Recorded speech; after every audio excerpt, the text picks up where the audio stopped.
Planning Commission agenda. So we are hot as soon as you. Okay, because I'm going to call you guys first. Okay.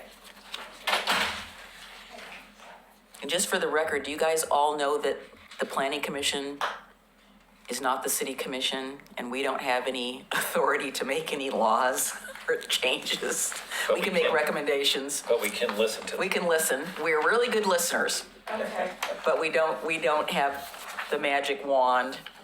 Tell them what they need. I was hoping it would be a step in the right direction. Sure. Yes, well, we can, It is not a bad step. It may No. not be the perfect step. but we can give you some advice on where to go next. Okay, mics are not, the mics are on, so we can start anytime. Gotta whack the gavel. It doesn't count until you wax the gavel. I am going to whack you with the gavel in about a moment here. Well, just, there we go. Good evening, everyone, and this is the September 10th Planning Commission, regular Planning Commission meeting. We have just come out of a work session, and we'll probably be going back into it again, but for now, we are going to be talking about, on our agenda tonight, we have, let me find my agenda. I have all your things here. So on our agenda tonight, we have a public meeting on a legislative item. But first, before we get to that, there are some people here, I think, that want to give some information to the commission for an item that is not on the agenda, and we'd be happy to entertain that.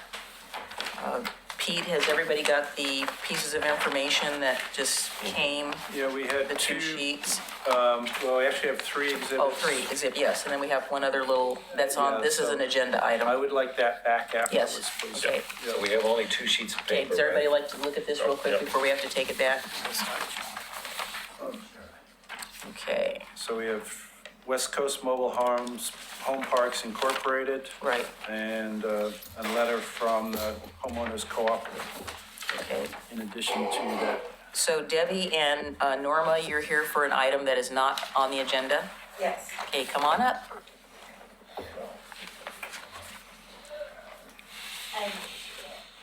So don't start talking till you both get up there. And is the little red light on the microphone, the base? Just press it. Yeah. Yeah, have a seat. Is it on or? You can be comfortable. Did you? Push it again. She pushed Yeah. it. But it needs to be lit.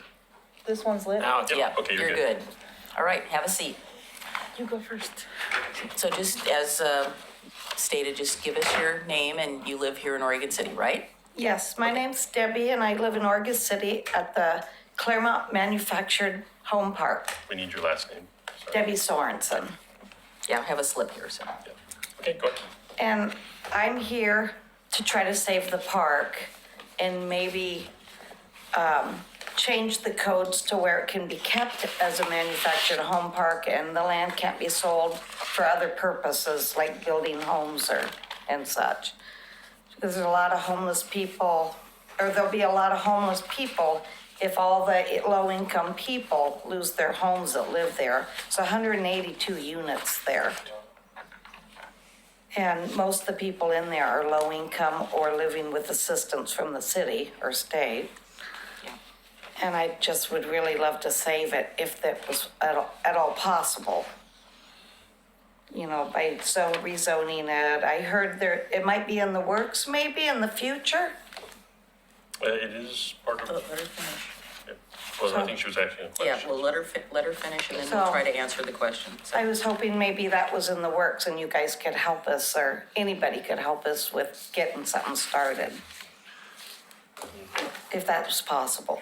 So, Pete, do you want to try to respond to that in terms of, Okay. we're not proposing to rezone? or- Right, so the current set of code amendments are, with respect to manufactured homes and manufactured home parks, are making them a permitted use in the same zone that they're already in.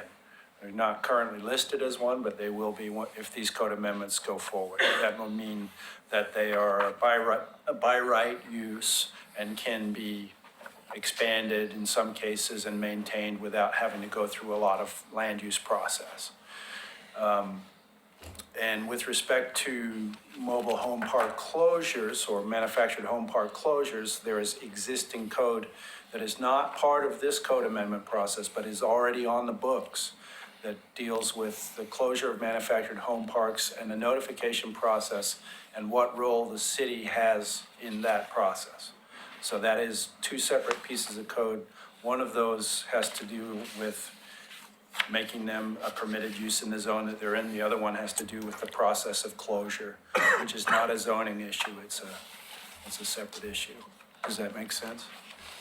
Yeah, I'm just not really intelligent in this matter. Oh, you're But I'm here All to right. try to save the park in Right. any way possible that anybody could do.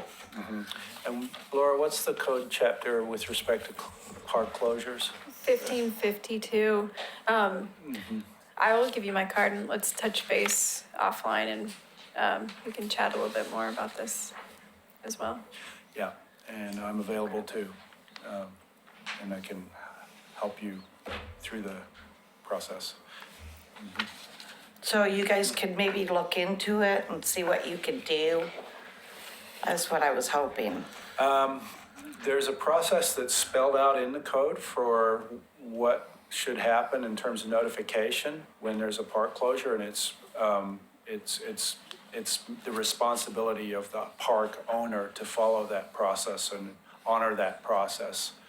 So the owner should be aware of that code section that we just mentioned, and any questions about it, they can talk to the planning staff. And then. Okay, I was hoping it doesn't go to that though. Okay, but Pete, for their sake, so the park is owned by a private party, and they have the right to do with what they want, but they have to go through and follow your codes, your city codes. Is that what you're telling them? And ORS. also state law. state And law. state law. And state law, So they can correct. come back to both you and Laura and discuss this offline and get more detail about it, correct? Denise? can Yes, I sir. Ask a question. Carrie, the one thing the city can't do is prevent the owner from putting the property on the market. That's what I a was wondering. There Right. are notice provisions in the state law and in the city code about giving the tenants an opportunity to purchase the property. There's some procedures about that. But I don't think we can ultimately prevent an owner from selling. Well, the 10-day notice doesn't seem like a heck of a lot of, Is it only 10 days? Yes. Yeah.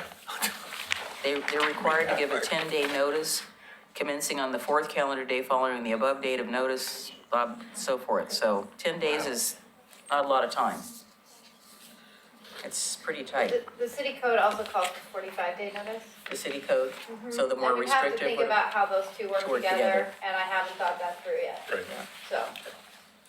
So the simple answer is, we can't wave a wand and say, sorry, it's not gonna happen.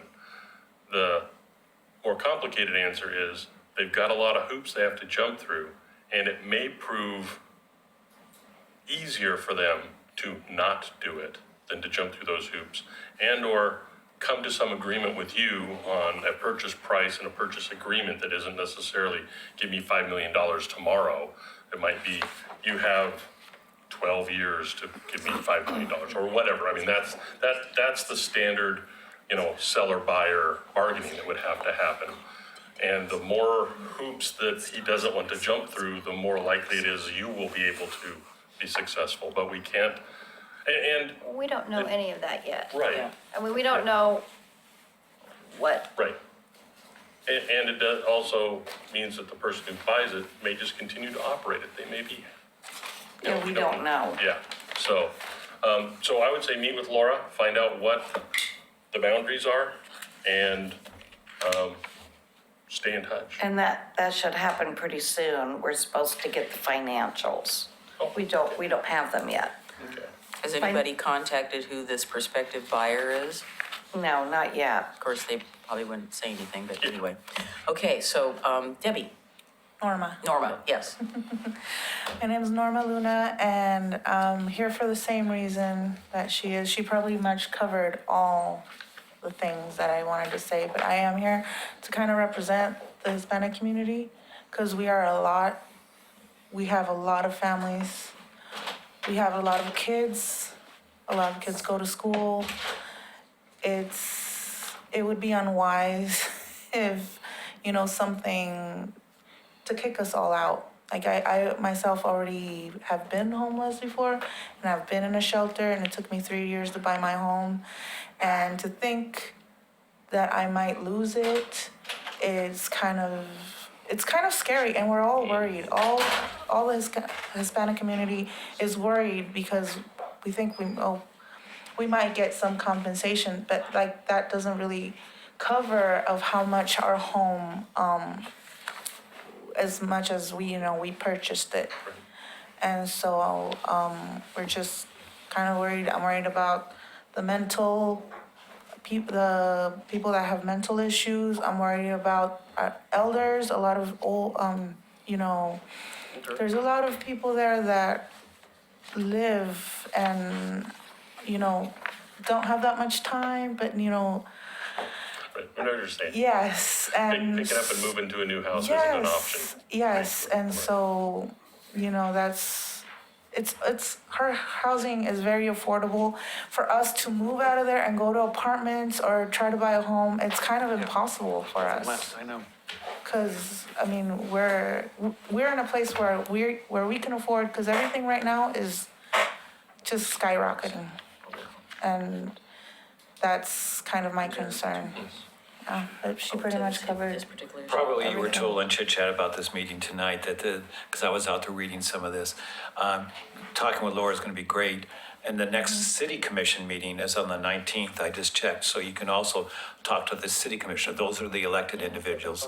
We'll And be that there. might be Yeah. something, but you'll could probably get more out of talking with Laura. Yeah, okay. Yeah. That's good. Is that right, And Laura? we are aware, so Am I we'll incorrect? You're correct. watch what's happening too, so. Yes. Thank you. Thank you Thanks so for coming much. Yeah.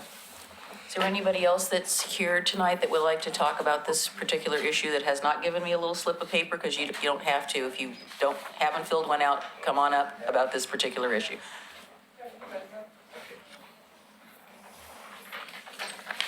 So this is items that are not on the current agenda. Yep. I want to, this is State your along name. this line of, State your name. my name is Paul Edgar, Yeah, Oregon City, been here a long time today.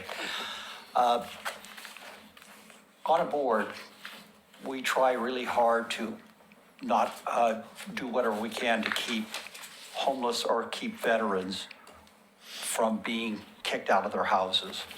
And sometimes they don't manage their money well. But the equation is just so critical when we can keep a roof over someone's head. And once they get out onto the street, in about 10 to 11 months, oftentimes they lose track of a lot of their families and everything. And the cost on society is so much greater. I think these manufacturing home parks are a critical element in providing inventory. And this may need, my recommendation in this would be some review of the code as to what we could do under the circumstances we're in today, where it's bad going to worst.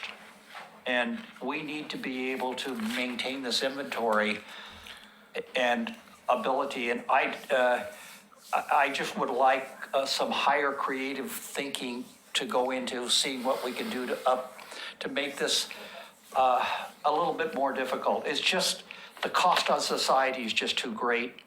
And this is with the loss of 182 units, this is just one example. We need more of very, very affordable housing areas and units. And this would be a terrible loss, my opinion. Good evening, Commissioners. My name is Rachel Lyle Smith, for the record. I'm an Oregon City Commission candidate, and I'm also a resident of Oregon City. Most of these folks are here because I was invited to their local mobile home neighborhood meeting that they were having to talk about this issue, and I encouraged them to show up and participate in the planning process. So I want to thank them for coming down, finding City Hall. Some were not sure where the commission chambers were at, and I think it's really important that we get new people involved in the planning and public input process. Second of all, I can follow up on a couple of the questions of what was said yesterday. The manufactured home park, their co-op has submitted a letter back to the owner, I believe, whoever's collecting the information of a notice of intent to compete for the purchase of the mobile home park. They would love for it to become a residentially owned manufactured home park. They're not sure how they're going to get the money to purchase it yet. And I know that they have a couple of people that are trying to look into some grant programs to help them, again, to try to save their manufactured home park. My reason for coming here was twofold. One, to support them because I listened to them yesterday, and they obviously want to save their homes, and they're in low income, and it's really important that our commission and our city protect these low income residences that we have.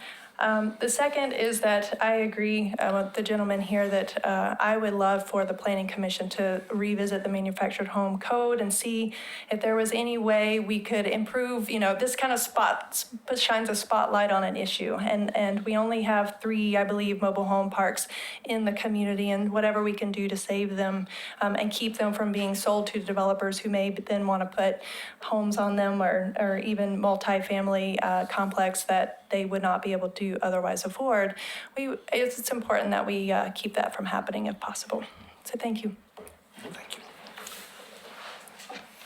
Is there a chance, Laura, that with everything else you have on your plate, add one more thing to your plate? There was some recent legislation passed by the city of Portland in terms of same issue came up with regard to manufactured home parks. But I believe in the 2 cases that I'm aware of that I heard on NPR or OPB was that there was a nonprofit in Portland that was helping these residents buy their mobile home parks. And it's been in the last 2, maybe 2.5 months. And there was some sort of ordinance passed by the city of Portland that helped facilitate some of that. I don't know if the city put in money. I'm not asking that part, but maybe this will help in the conversation. If you could check into that. It's fairly recent. Sure. So I'm just recalling hearing that. Is there anybody else that would like to come up and talk to us about what's going on at the Claremont Manufactured Housing Park? Don't be afraid, we don't bite. We just have to sit up here. But we don't bite, and we are very good listeners. I have a question of staff. Is there any way, and I'm not sure whether or not the city would embark on this, but is there any way that the city can do some kind of zoning that would be specific to manufactured homes only and not allow any other use, which would deter any potential purchaser of the property? That's what I suggested To change about it 2 months ago, that there be a to something special else. zone just for them so that this couldn't happen. Because 3.5 isn't gonna make it. Right.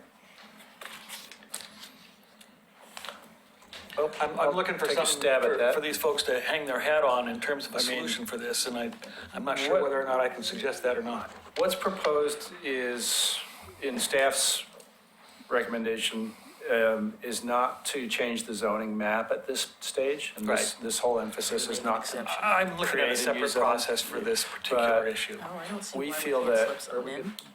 Just making the use a permitted use in the zone it's in is a big win for manufactured home parks because of financing and the ability to, and the effect that that will have on their ability to stay in place. And that may be attracting other buyers because of the code provisions that are being proposed, being more attractive and adding more units to those parks. I don't know. Yeah. Sure, I did some background research on this issue as we were working through the PAT discussion on this. And to answer your question, yes, there are cities that have adopted manufactured home park zones. And one of the intentions is both to tailor the regulations so that they specifically meet the needs of manufactured home park communities, but also to limit the other uses that are allowed in that zone so that there's less, competition in terms of what other uses could be redeveloped on those sites. This is definitely an issue that communities have grappled with. I can provide some links to some examples of cities that have adopted it. It hasn't been a very widespread tool. The reason that we didn't go down that path with this round of equitable housing amendments was, one, as Pete said, it was really a big step forward to get the existing communities out of the non-conforming use situation that they were stuck in. By making them a permitted use really does help with the financing and redevelopment and making them a more viable ongoing use. But also for the other reason he mentioned that map amendments were not part of this process. So we didn't see the point in introducing a new zone that we couldn't apply with this project. But as a long-term solution, that's definitely something you could consider. But it's not, if we made a recommendation that we did want to have a map amendment just for this particular item, we don't have it, there's no restriction on letting us, we could do it if we wanted to make that recommendation. Yes. Just because it wasn't part of this project, but because of, there may be some urgency with this particular situation. Well, we didn't notice a map amendment. Well, that can happen. We, I'm yes, just we did sitting here. renotice. I'm sitting here while would they're require talking and looking up this renoticing, West yeah, Coast but- Mobile Home Park thing here. Under zone changes, they can be initiated by a decision of the planning commission. And map amendments as well. Yeah. So the people that are this letter came from, they just manage mobile home parks. They don't have anything to do with owning Claremont Manufactured Home Park. That's what, I'm looking it up because I didn't know who West Coast Mobile Home Parks was, so I just looked it up. If it's okay with the planning commission, we'd like to take all this information in, meet with them, and sort of dig into it a little bit. We can give you an update at the next meeting. Yeah, that would be. And I think Great. you should also know that I believe we are not adverse to putting forward a map amendment. So. With regard to this. I'd Yeah. like to have a deeper conversation just to I understand. understand, but I'm just saying that as part of your getting things together for the conversation. Yeah. Is there any objection from the commission if we had staff look into the possibility of? Not at all. I would speak I to mean, some of the it's, stuff I brought it's an up earlier. option. Yeah. It might be an option. It So, doesn't say we just- have to do it, but we need It doesn't to know mean in what we 2 need to weeks know. come forward with a map amendment. It means in 2 weeks come forward with all the discussion, and Let us that is know. one of the elements. As a part of this process, as opposed to I a think- different process. I mean, in other words, you're already renoticing, does it have to be coupled to this project? I don't think so. I think we should just do it as a Separate thing. separate thing. Okay, so I'm gonna Decouple separate it. out those conversations and then, Yeah. let me take a look into this a little Yeah. bit more and work with them. So before we move on, there was a piece of yellow paper that got Yeah. passed I have around. it. So where did the yellow She's paper? got it. Because I didn't really look at it. I passed it on to everybody I'll to send look it at first. That's not exactly regarding this issue, is this is something No, different? it's something else, and that's why I didn't want to look at it while I had my attention focused on those So that folks. person is not here to? Yeah, yes. it's done. Yes. Oh, okay. Yeah, so that's a separate good. thing. Okay, so Great. this is, I'm gonna give one more opportunity, because you're all sitting there staring at us, so if you want to say something, please come and tell us, because I'm gonna close that part of the meeting in a few minutes if somebody doesn't want to come forward. Don't be shy. Do you want to say anything else about this Claremont Mobile Home Park issue? And you don't have to either. Just, you don't have to, but I'm just giving you the opportunity, because you might think of something later, and then we'll be on to something else. So I want to give you the chance. So going once, I'm asking questions. okay, ask them, and then, No, she said, she said what you guys wanted to say? Okay, Okay. all right. So just as a quick thing, so how many people are here? Just raise your hand if you're here about that particular issue, so we can could you guys the staff just take a quick count? 8, 4, 5, Just so we can show that on the record, X many people were here with regard to that particular topic. I count. Did you get 14? Okay, thank you, folks. So we want to make that on the record that there were 14 people here in support of four speakers. All right, perfect. Anybody else talking about public, are we on the agenda? We're almost there. Let's let them Yeah. And cruise that's on really out. unusual. The candidate referred to Paul as a gentleman. She doesn't know him yet. You guys are in rare form tonight. What was in that pizza? Right. Okay, tonight on our agenda, we have a public hearing. It's a continued public hearing that we are still, as you know, working on the legislative amendment. That's what's up on your Yep. screen in giant green box. So this is legislative hearing, LE 18-00001, Development Code Amendments including equitable housing. Public hearing continued from the Planning Commission meeting of August 27th, as I recall.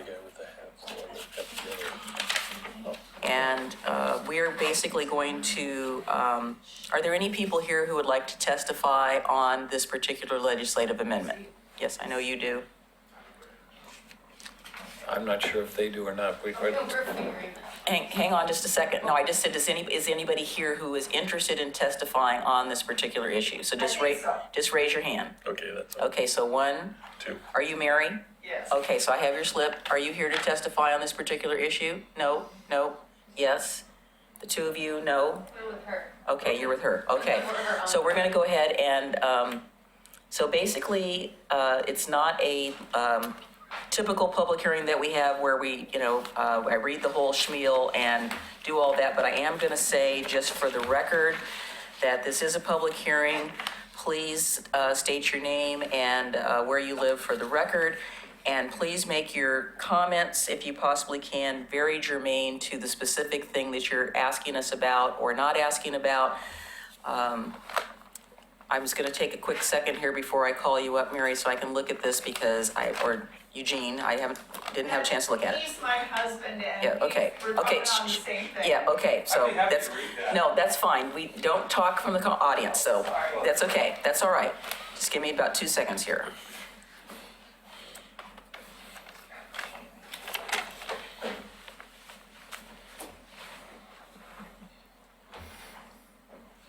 We actually appreciate getting written things because it means it's easy to get in the record and we can see what it is. Yeah. So thank you for that. Yeah, okay. So where we are on this process is that we had a work session and we've been going through different particular code sections and we are of course not done. But what we're going to do in this case is we're going to go ahead and take the public testimony, and once the public testimony is completed, then we're going to go back into where we left off from the work session. So we're not going to be making any decision tonight that I am aware of. So if you would like to, Mary, would you like to come on up? That's just fine. And then Paul, after her.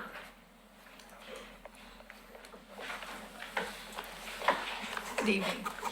My name is Mary Zell Harry, and I live in Milwaukee. But for the past year and a half, I have been part of a committee of people from all over Clackamas County who have been working to provide sufficient warming shelters for those people who are homeless in the winter. Last year, with the addition of numerous shelters, several which are located in Oregon City, we had enough sleeping spaces for all those who wanted shelter during those bitter nights. One of the challenges that we faced was obtaining permission for these warming shelters to be opened in Oregon City. It would be a great benefit to those of us as we're organizing the shelter space to know even now that the shelters in Oregon City would be available on the first cold night. It would be helpful not to have to ask permission year after year. As a person who has served as a volunteer in these shelters, I know firsthand how beneficial they are to our houseless neighbors. They provide not only warmth, but a chance for a safe rest. Clackamas County is beginning a new mentoring program with these mentors working in the warming shelters so that they can visit the guests and when they are ready, provide them with help for the next steps in their lives. The proposed code allows for shelters as a permitted use in MUC and MUD zones, and I encourage you to retain this language. The Clackamas County Homeless Solutions Coalition, formerly the Oregon City Homeless Solutions Coalition, and others are working very hard to provide services that will help houseless people move to the next step in regaining housing. You can help these efforts with this coding language. Thank you. Thank you. Thank you. Before you go, may I ask you a couple of questions? Sure. I appreciate your work. but I will tell you, as a resident of Oregon City, there has not been a community discussion about where these warming shelters should go. And the community should have a right to have a unemotional discussion about where they are to be located, or whether there are not better places in the neighborhood, but better places. So I want you to know that that community conversation has not occurred, and I can't tell you how many people in my neighborhood talk to me about this on a very regular basis. So I'm just curious as to whether you feel the community should be allowed to have a discussion, because what you're suggesting is that it would just happen, but, Well. so, I mean, I'm just telling you Okay. what's going on Okay. in the city. Okay, in my experience in finding shelters, last year we had, the best shelters are usually in churches. Okay, and we had one right on the edge of Clackamas County because that was the church that was willing to do it. You need a church with a big space, and you need it by Transit. transportation, okay? And we had one there, and then we moved it around to Sunnyside Road. And it is, I guess I don't know how to answer your question nicely. I think I asked it nicely. I'm just finishing reading a book called Under the Overpass. Under the Overpass, about two men who took 6 months and lived in different cities as homeless people. And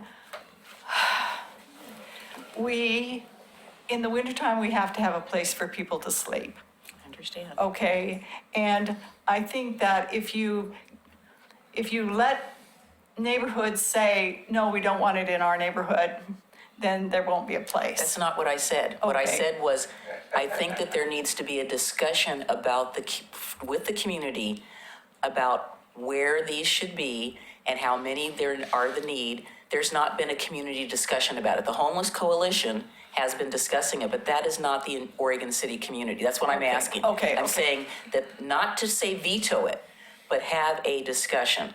Well, I guess that So right that now. this is a community effort as opposed to just one group. No, Okay, Denise, okay. I just want to just point out that it's not really fair. It's not really fair to have this position of privilege conducting the conversation or from up above where we're in our houses and we're safe and we're warm and we're demanding that they come to us and that we can. I'm not making any demands. I'm just telling you what conversation I have had with community members. I'm just passing the information on. It's not me I personally. 100% agree, and that in order to make sure that this could go in smoothly, that we need to be inclusive of our decision. I just think that we need to be very careful that we're doing Absolutely. so on terms that are Fair. seeking equity as much as we Yes, can. yes, I totally agree. I couldn't agree with you more. That's all. I got a thought or two. I believe I got my states right. South Carolina is just about ready to experience a catastrophe. I don't think they need a community discussion to reach out to their fellow man and help where help is needed. I think what we have to do is be prepared. One of the best pieces of advice I've ever gotten in my life was from a Boy Scout when I was joining. Be prepared. Be prepared. Yes. I get a little upset when I hear all this public input during the course of an avalanche or a tsunami or what have you. If we're just prepared to help our fellow man, we'll get through this. But if we have public hearings, unemotional, there's no such thing as unemotional in a foxhole, I'll tell you that, okay? Same thing with a tsunami or an earthquake or this or that heading your way. We reach out, we prepare. We take that right hand and we reach out to our fellow man.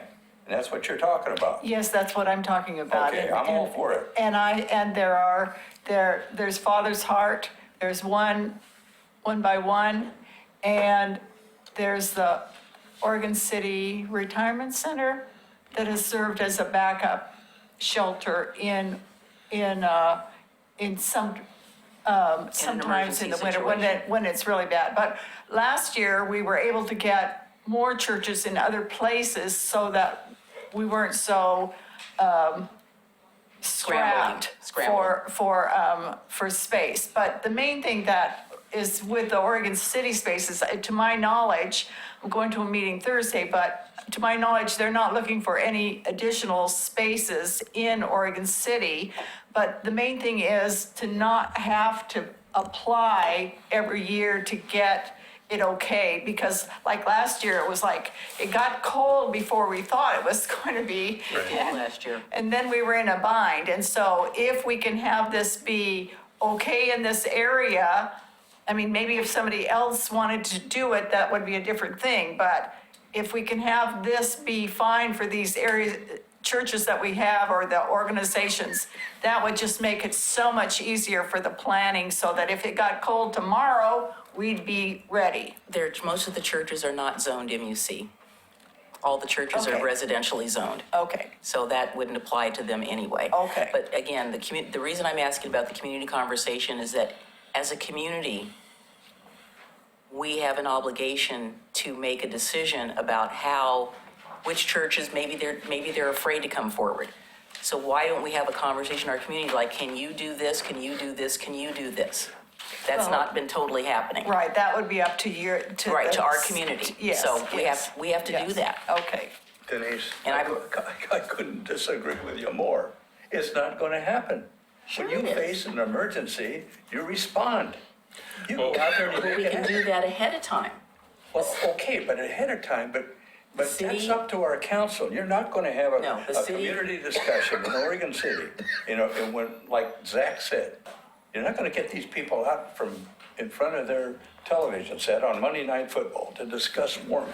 Oh, that's true. Our leaders, our elected leaders, got to step up to the plate and said, let's be prepared.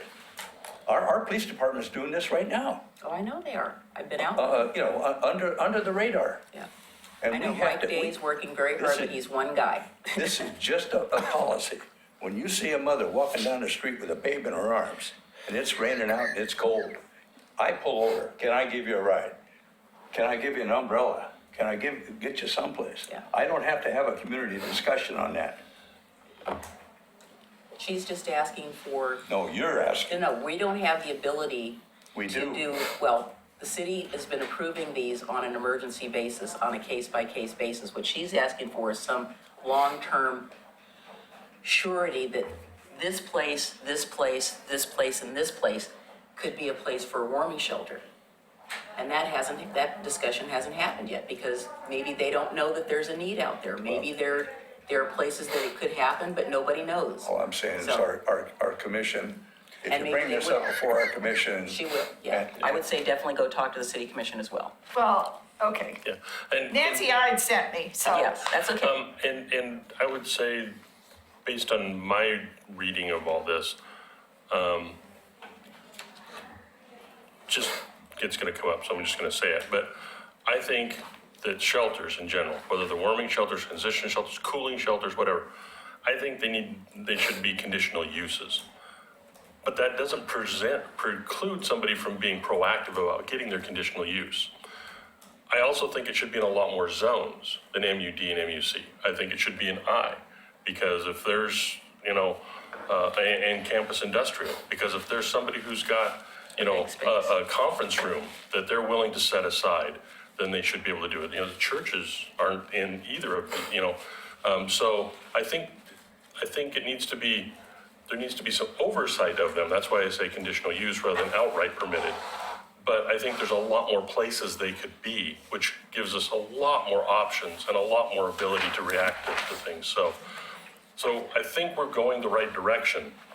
Okay, And good. stay involved in the conversation. Okay, thank you very Yeah. much. Thank you for coming. Really appreciate it. Paul?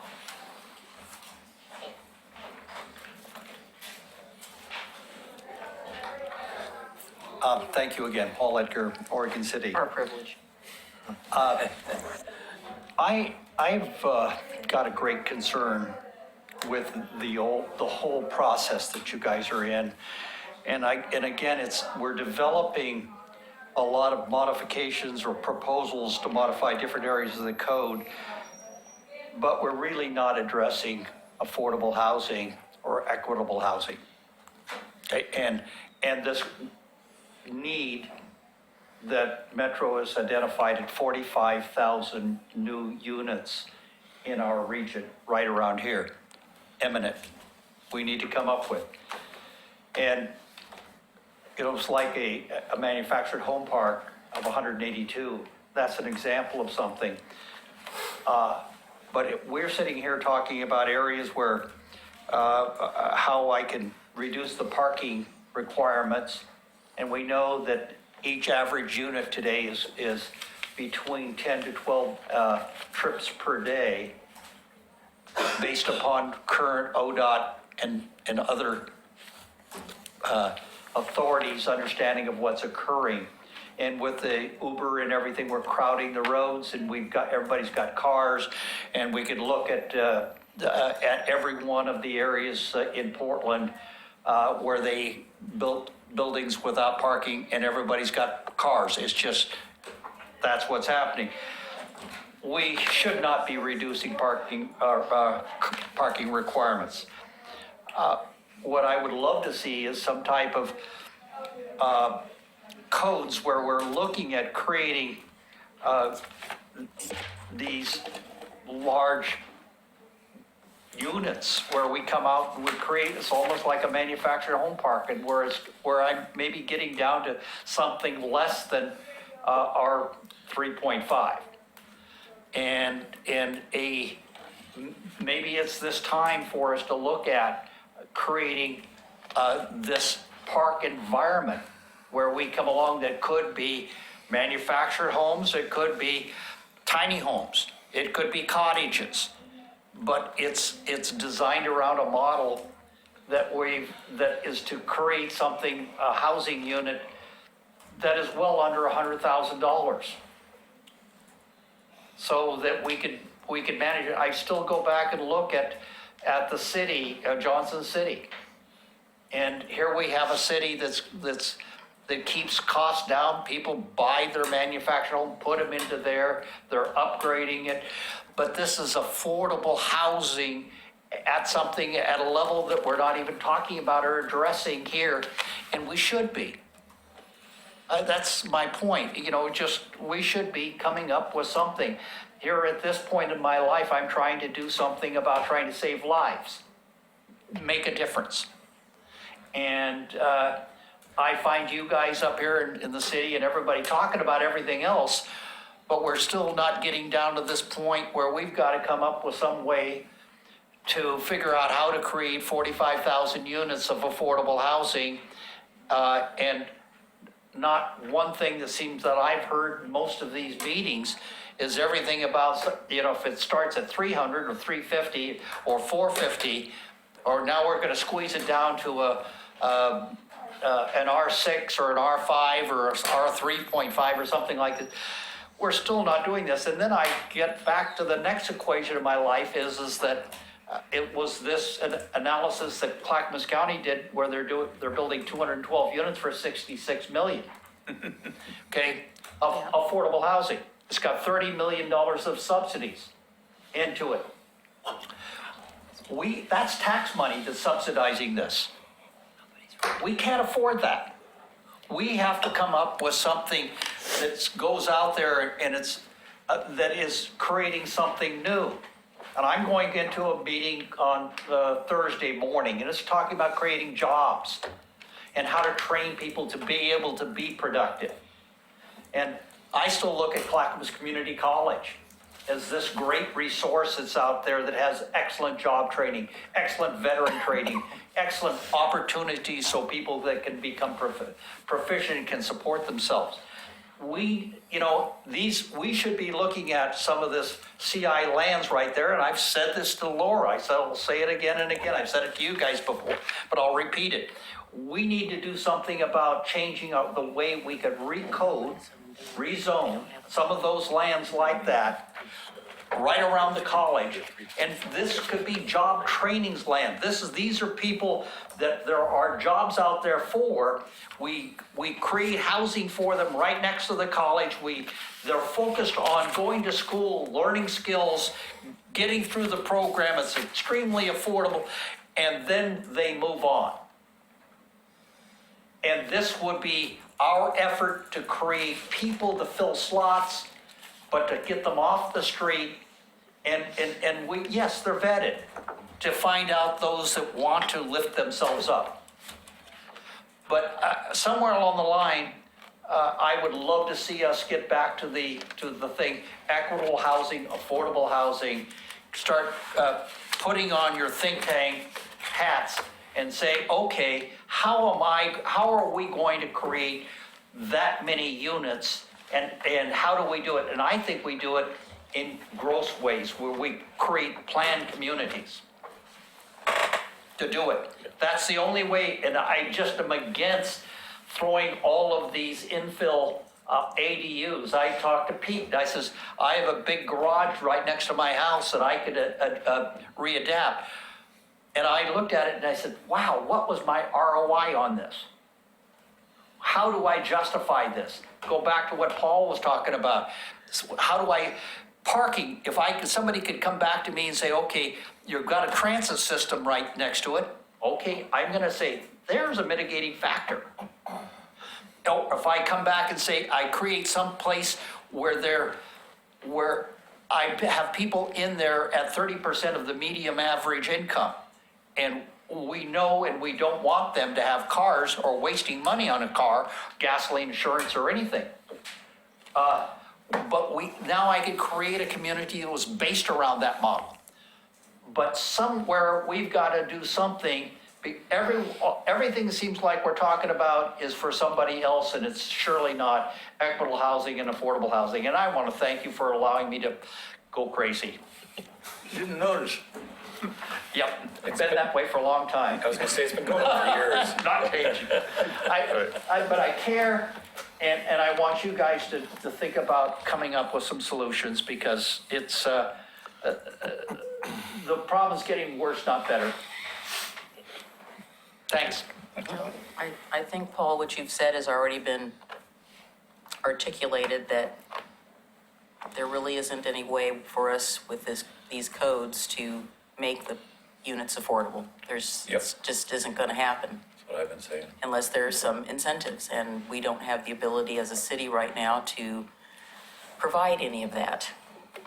Oh, but I think also what Paul's saying is, if somebody's got 40 acres, let them put 162 tiny homes on it and sell them for $40,000 and let that happen rather than, Subsidizing it or something like Right. that. By the way, I did here's some research on a company that manages affordable housing across America.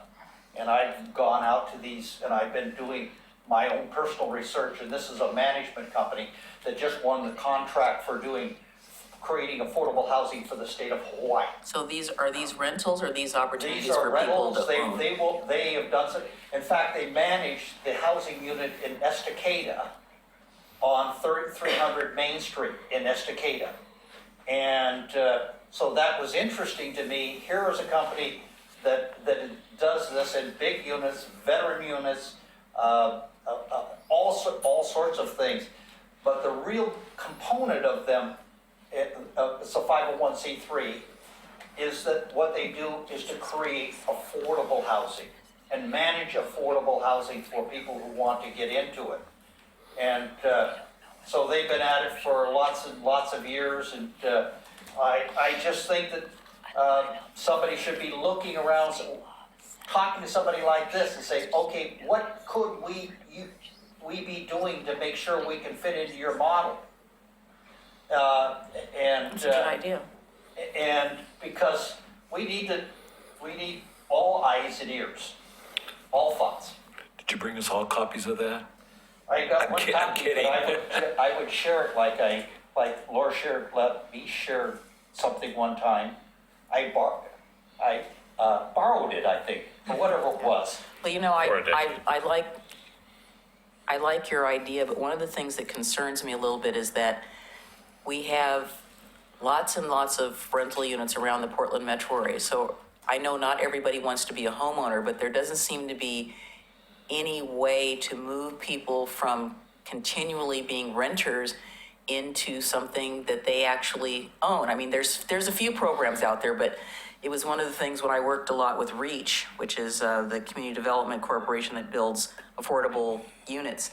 All these people are going to be renters forever. I said, are you looking in any way of trying to help them get into something like that Habitat for Humanity built? So could they go from being renters to doing some sweat equity so that they can actually own their own place? And, you know, a lot of people do still, even though they say that not very many people want to own their own property, I think some people still do. And these ladies that we're talking, they own their homes in Yeah. Claremont, and that's a great sense of pride for them. It's funny, I went to a bunch of corporations for veterans, and of course, veterans have a special interest. And anyway, I asked corporations, would you build or fund out building a tiny house for veterans? I said, you can put your name on there well, heck yes. And then if I go out to Home Depot and ask them if they would supply materials and things like that, a lot of it at a major discount, and some of it just gifts. And so we have the ability, if we could set aside lands and create some type of parcel where we could do this. And we may need the money to create the community center, or the place where it's got all the laundromats and all the facilities, because we don't want to have them to duplicate that in these tiny or compact housing units. So we try, where we have the pantry and the closet that's there for people in need. But we could do some things if we could create the 40 acres or the 25 acres or something like that, and create a planned deal. What we do in other cases, we actually, my old friend Ethan Seltzer at Portland State, now retired, but I asked him if he could help us get the Portland State Community Planning Department and all of the experts there to help us design a planned community, where we go ahead and we're looking at how we could do something. We do it in such a way as that the whole methodology is to bring the cost down,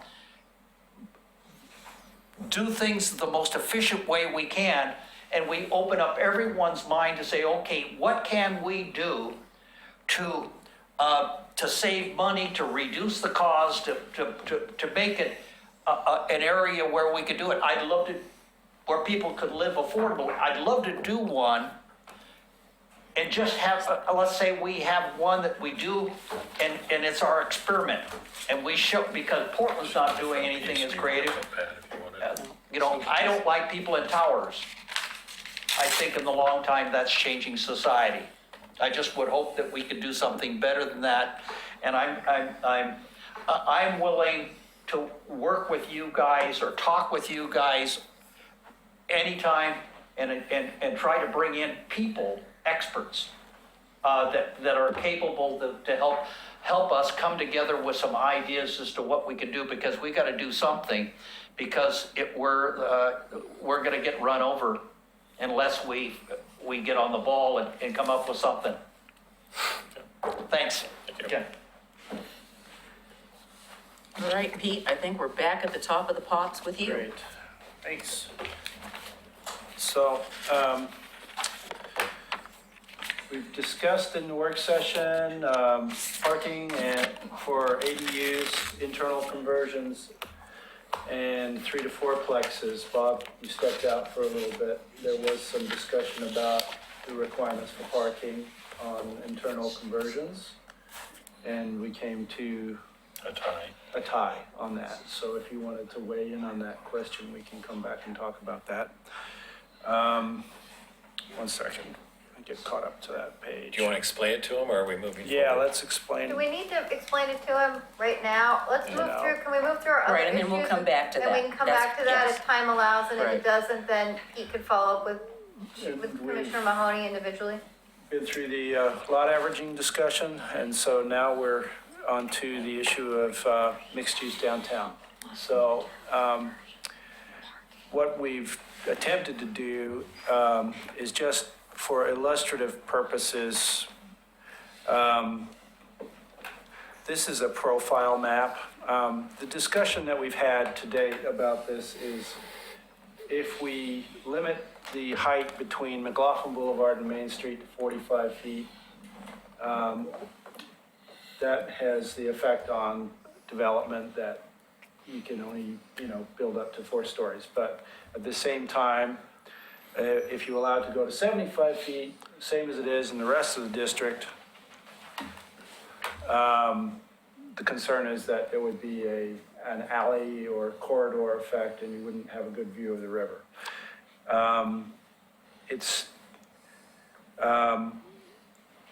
We're gonna look at this in more detail with our GIS folk, but what we did today in the short time that we had was try to illustrate some profiles topographically of what is going on right now. So this is a transect measured from 99E to Washington Street along 15th. And so on the left side, Okay. that is McLaughlin Boulevard, and on the right side is Washington. And the elevation is about 80 feet. Your right or our right? Yeah, say that again. Left side of the screen. So Yeah. this is McLaughlin, and that's Washington. Yeah. Okay. Right side of the So screen. where the blue dot is on the blue line on the map, That's McLaughlin. that's on the right side. Yeah, it's, And that's a screenshot. So Okay. you can see, and then where the Yeah. trestle is and the underpass, that's the low point. And so that's the elevation there. And if you move south to 14th Street, somewhat similar. You're starting out about 80 feet and Washington getting down to pretty low in the floodplain. This is 13th Street. Now you're encountering the hill that is there. And if you had a building over there between Main and McLaughlin, you might have some effect on the view. Similar situation as you've moved farther south. And then this transect is from directly north at 15th Street and 99E south to Latterette Park, which is a distance of about half of 0.4 miles, more or less. Anyway, I don't know if this helps your discussion at all. And we don't have any conclusions about this because we haven't put any buildings superimposed on it at this point. So I think we should just continue the discussion about this and see where it goes. The PAT and staff recommendation was to remove the 45-foot height limitation, except around the the end of the Oregon Trail Interpretive Center. How many more floors does that mean? basically 3. 3 more floors? Mm-hmm. Is there any 4-story floors along 99 at this point? 4-story along I know 99, the no. Elks is only 2. No, the Elks is 3. The What's the Elks three? is 3, right? Yeah. What's the Hampton going in at? Pardon? What's the Hampton height? Hampton Inn would be 5 stories and What's above the base flood elevation? base And flood it's- elevation. It's kind of out of that core. So the question is, Yeah. why can't the height be the same as what it is, 56. nothing taller than the Masonic? Yeah, so the Masonic has Since this, this is allegedly trying to be downtown. the mixed-use downtown zone. Yes. Okay. 56, 58. Well, I think that the history on that design district, Oh, yeah, I know why. I don't know all the Yeah. history on that. But I mean, I'm design just saying, district. It's not- why aren't we applying that across the board? If that's supposed to be As we considered part of said- downtown, then it should have the same height It was, requirement as the downtown. precursor to this was the tourist commercial district, and then there was the mixed-use downtown district to implement the regional center. So they adopted a 75-foot height limit. Yeah. I don't know why they didn't match the downtown 60-foot, 56-foot for the Masonic Temple. It's a different, the idea is that that's a design district that has some other design Yes, that's another requirements as design, well. yeah. I just don't want to see you go and then, Yeah. So let's go Yeah. back and look at the map. And these would presumably be condos, apartments, no, things we're like not that. presuming that it's I'm anything. not presuming Just it the would be height. condos. I would presume it would be, you know, some of these are city-owned properties, right? Not there. Oh, wait, The yeah, the parking one next lot, to the KFC. 13th, yeah. Yeah. And I know that, you know, they would like to see mixed use on those properties with a, you know, ground floor commercial and up and second story, third story, fourth story condo or apartment use. But Yeah, just to be super transparent, this is independent of any of that. The idea was, because we're talking about equitable housing, is there extra capacity for height? And Yeah, the theory bonus. being that extra capacity could be housing in our regional center, in our downtown. It could also be something else. Just for clarity, yeah, you got the blue box, that's the 40, that's where it's limited to Yeah, 45. there's Nope, another nope, map nope, here. go back, go back. okay. Go back, I've you got were the right where you bigger map belong. too. You got the blue box, that's where the 40, that's the limit. Yeah. But between Main and Center and Washington and all that, that could be 75 currently. Right, that's right. So, right? Yes. You mean in here? Yeah. Or not, because Well, if it's within 100 feet of a I'm residence. not, Except for Yeah. we got two separate things. Okay, It could, that doesn't have a height restriction of 45 feet outside of the blue box. It can be 75. as long as it's not within 100 feet of residential unit, yeah. Okay, Okay, so stop. So you're saying the area adjacent to the blue box where I'm pointing, which that's is commercial, between Main and Center, yeah. right, between Main and Center, that's what height now? Open. It's 75 feet unless it's within 100 feet of a residential district, but then it's 45 feet. And mean- 45 feet in the blue box? No matter Right, what. right. And 45 feet in the blue box, no matter what, yeah. Okay, well, see, that achieves my goal of the step down. I'm good. But it isn't really a step down because that ground rises, so it's Well, I gonna be know, almost but- the same height as the. Then why do we need to change it then? Good question. I just don't see that we need this giant corridor of super duper tall buildings adjacent to the one natural resource, two natural resources that we have in this community, one is Willamette River and number two is Willamette Falls. And I agree with the river, but I did an exercise here. I went up and parked at 16th and Main and left my vehicle there, walked down Main Street all the way at each major intersection and looked to see what can you see. And So you're on top or on the bottom? I was on Main Street. You're on Main Street. I just followed that Main Street, and surprisingly, the thing that you saw almost at every intersection was the Abernathy Bridge, and that was it. The You 205 could- bridge.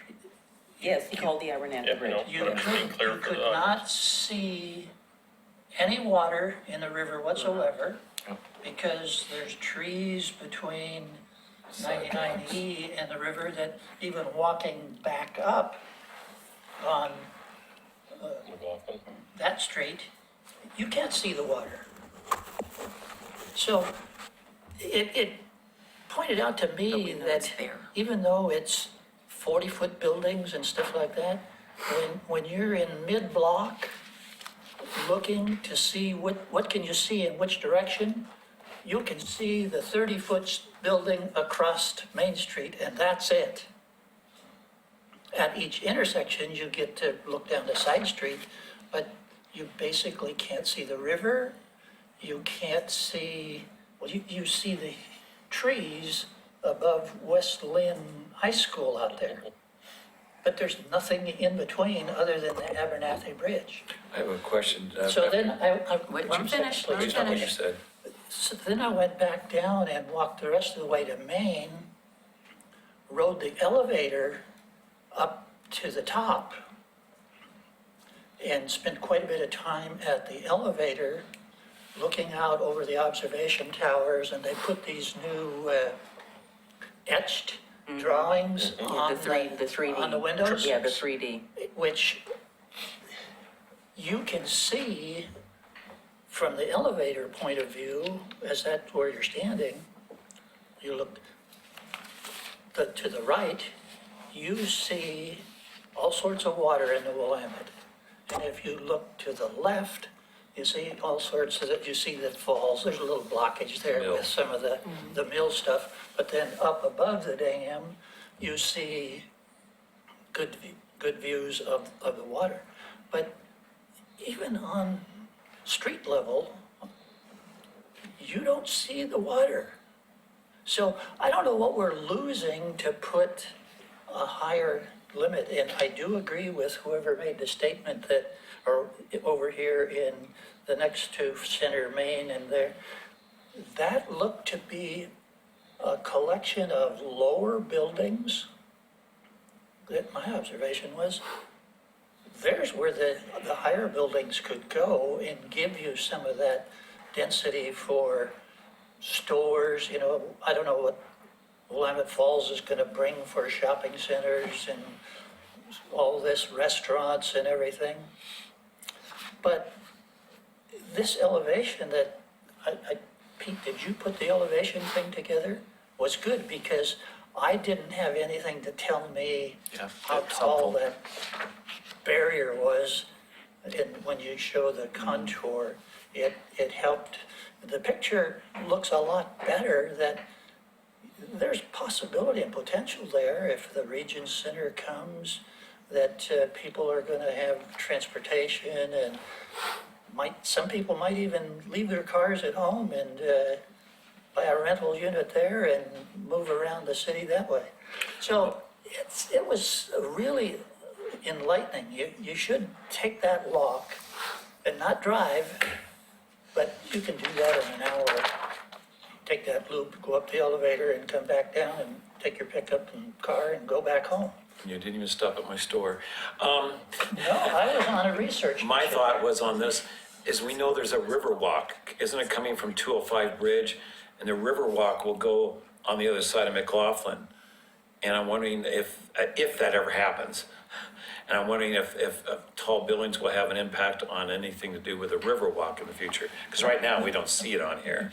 Well, you can't see, can you see much of the Riverwalk physical area that's going I out take there the elevator from a lot, the street but, yeah. level? Yes, when you walk from the mill site along the river all the way to the You Abernathy can- Bridge, you- you're walking along the path But on it- the west side and you're walking, you can see the river quite clearly. But it pretty much starts looking southward at 11th, but back up in here, you don't get that angle. Well, not from Is it- 11th Street. I'm talking Right. about the pathway that was just built along McLaughlin Boulevard. promenade. The prom- The promenade, oh, Well, the it's not, no, it's not, promenade, no, yeah. No, the I know. promenade's on top. This is the, whatever this 99E, It's the where 99E promenade. promenade. So you can see the river as you walk along there. Oh, yep, absolutely. And a talking about the other 75-foot side. building Yeah. down on Main wouldn't destroy your view of the river. Because you've got angles to the right and to the left down to the falls. So there's a lot of potential, I think, in increasing element, and I don't know what the number should be. It might be, even if it's, we've got some buildings in there that are currently 60 foot or 58 foot.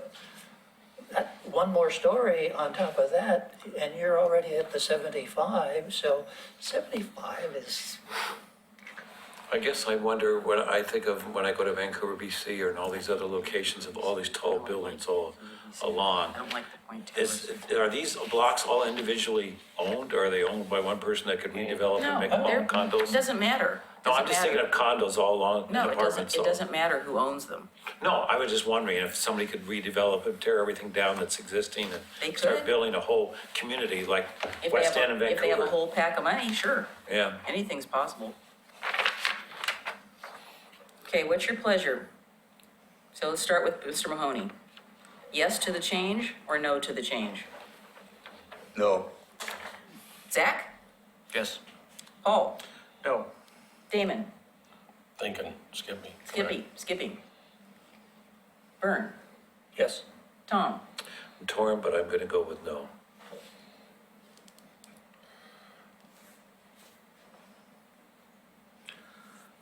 Yeah, I guess my thing is there's just no places to look down. I mean, as you're driving along, you have a visual step down, but you wouldn't because the 75-foot buildings behind them would look the same height. So, Just to clarify, are you guys talking about the 75 to 45. 45 to for 70. property in the blue box Blue, and yeah. also No, within we're only 100 talking feet? about the blue box right now. Okay, thank you. Right.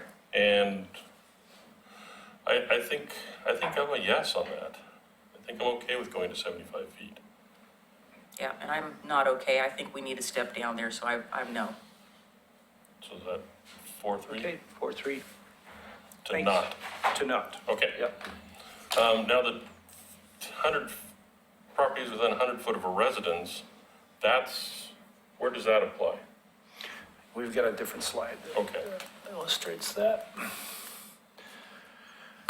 As near as we can tell, based on business licenses, the red dots represent properties that are residential.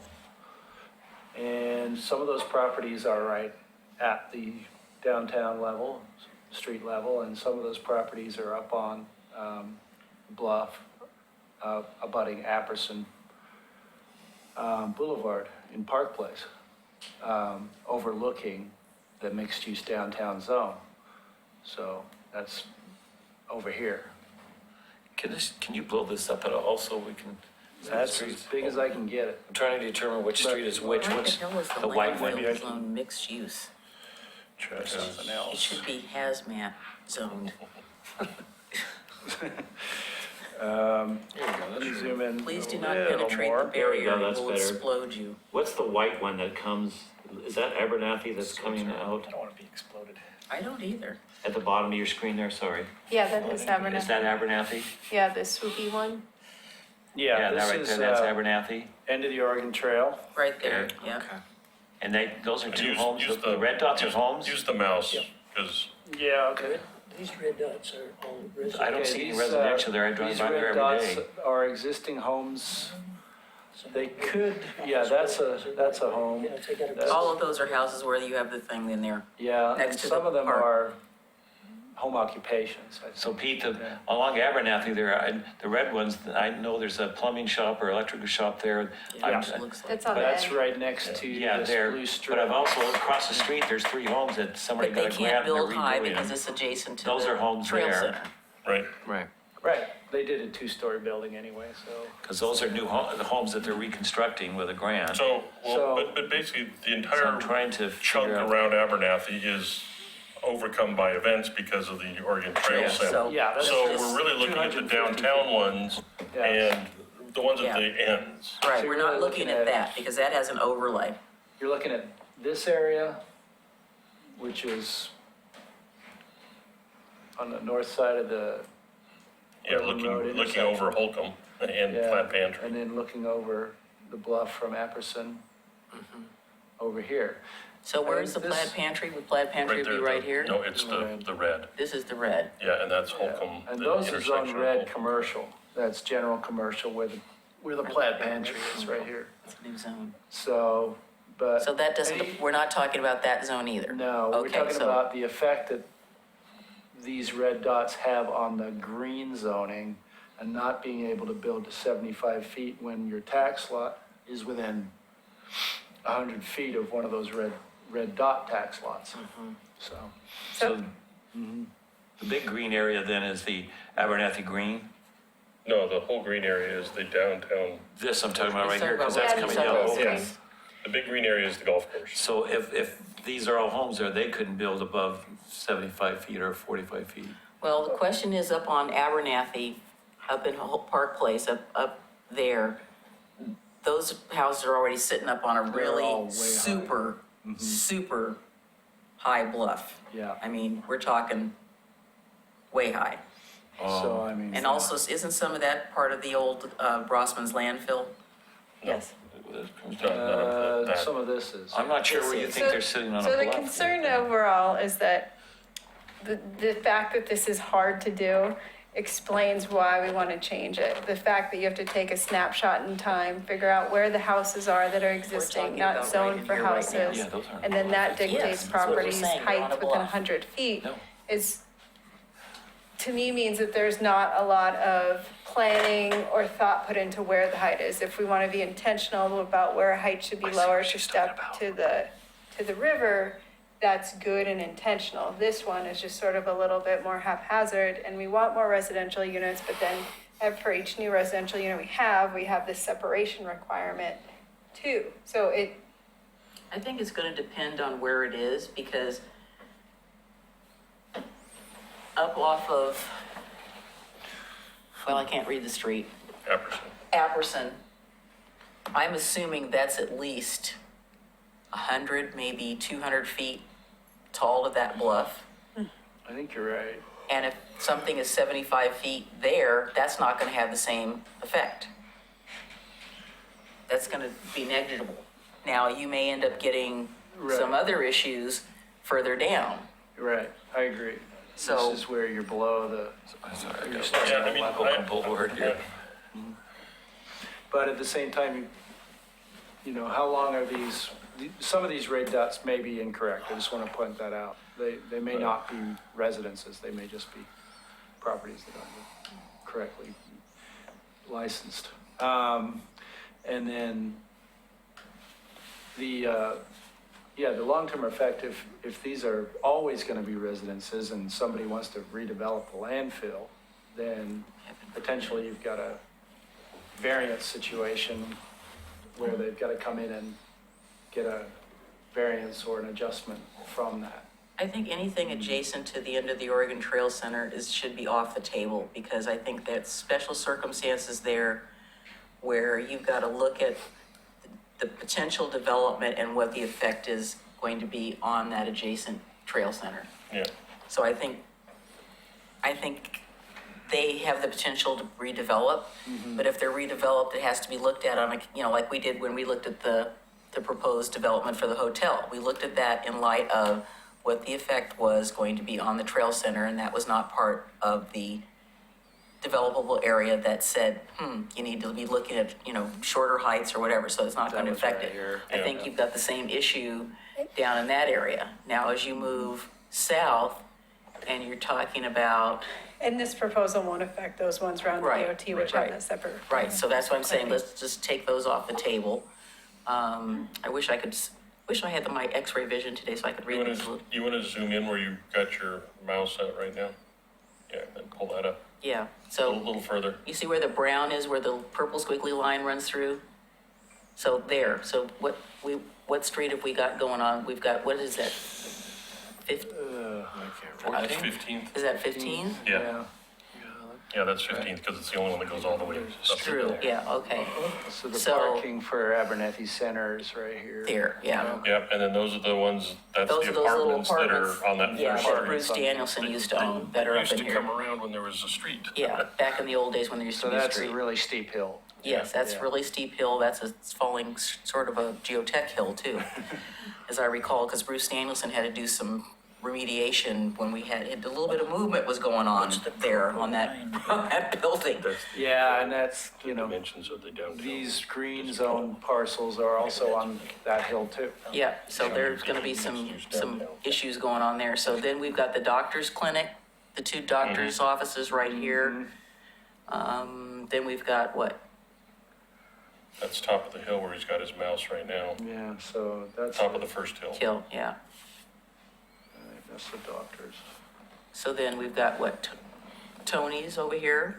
Tony's is here. Tony's Right is here, there. okay. And then there's, they got that marked as residential. Well, I don't think anybody's living there. There's a house next to Tony's.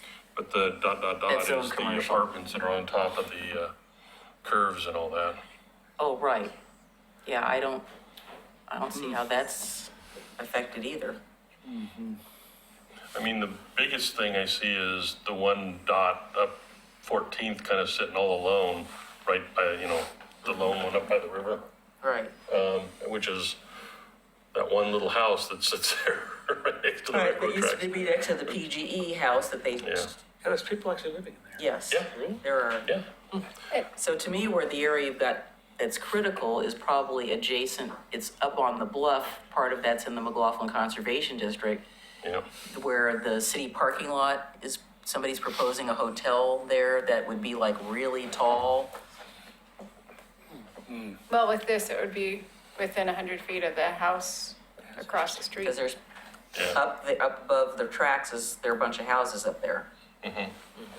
On Yon Center. Yes. That's the problem to think about too, is some of these properties are long, and if there's a house on the other side of Center, and the property is on both Center and Main, it takes out the block.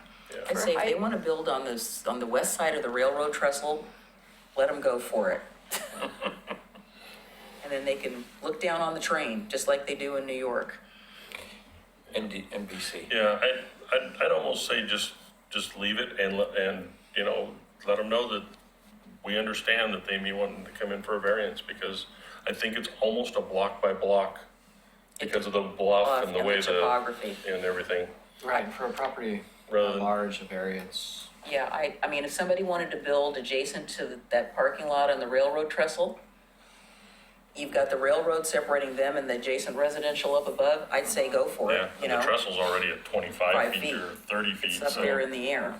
So, yeah, I think we just want to leave this and just let them know we're willing to listen to a variance, that it isn't a hard and fast. Yeah. Because it's just too broad of an area for us to make a rule. I think if this was all on the same sort of terrain and there were all the similar circumstances, I could agree with taking the restriction. But because we've got so much variance in terms of, you're talking up in Holcomb, you're talking down by the Trail Center, you're talking about next to the McLaughlin Conservation District, we have too many variables. We can't, unless you want to make 3 different sections by where they are, to me, I'm agreeing with Zach, like, it's a case by case because it depends on where it is. Yeah, unless you break down a MUD1, MUD2, MUD3 zone, so we can, but I think right now we just leave it and see what developments come our way. Just to help inform us, and applicants ask us why, and if they're a good candidate for variance, can I repeat back to you what I'm hearing? Yes. Did I get it right? It's on a case-by-case basis depending on where the location is. And I think you've got a good case for that around that cluster. Vertical separation should not penalize you because of linear distance. Does that make So as sense? long as there is a bluff or a railroad Railroad track? trestle, yeah. Okay, I think this area has a lot of good reasons to be looking at something a little bit different. what does that mean? In terms The of what lower we're saying, height? you've got the bluff, you've got the railroad trestle, and they're not gonna be able to build on the other side of the railroad trestle, and the railroad's not gonna let them build their building right next to the trestle either. They're gonna have to be set back to some degree from the railroad track. I mean, I worked with the railroad for 20 years. They do not want buildings right next to their.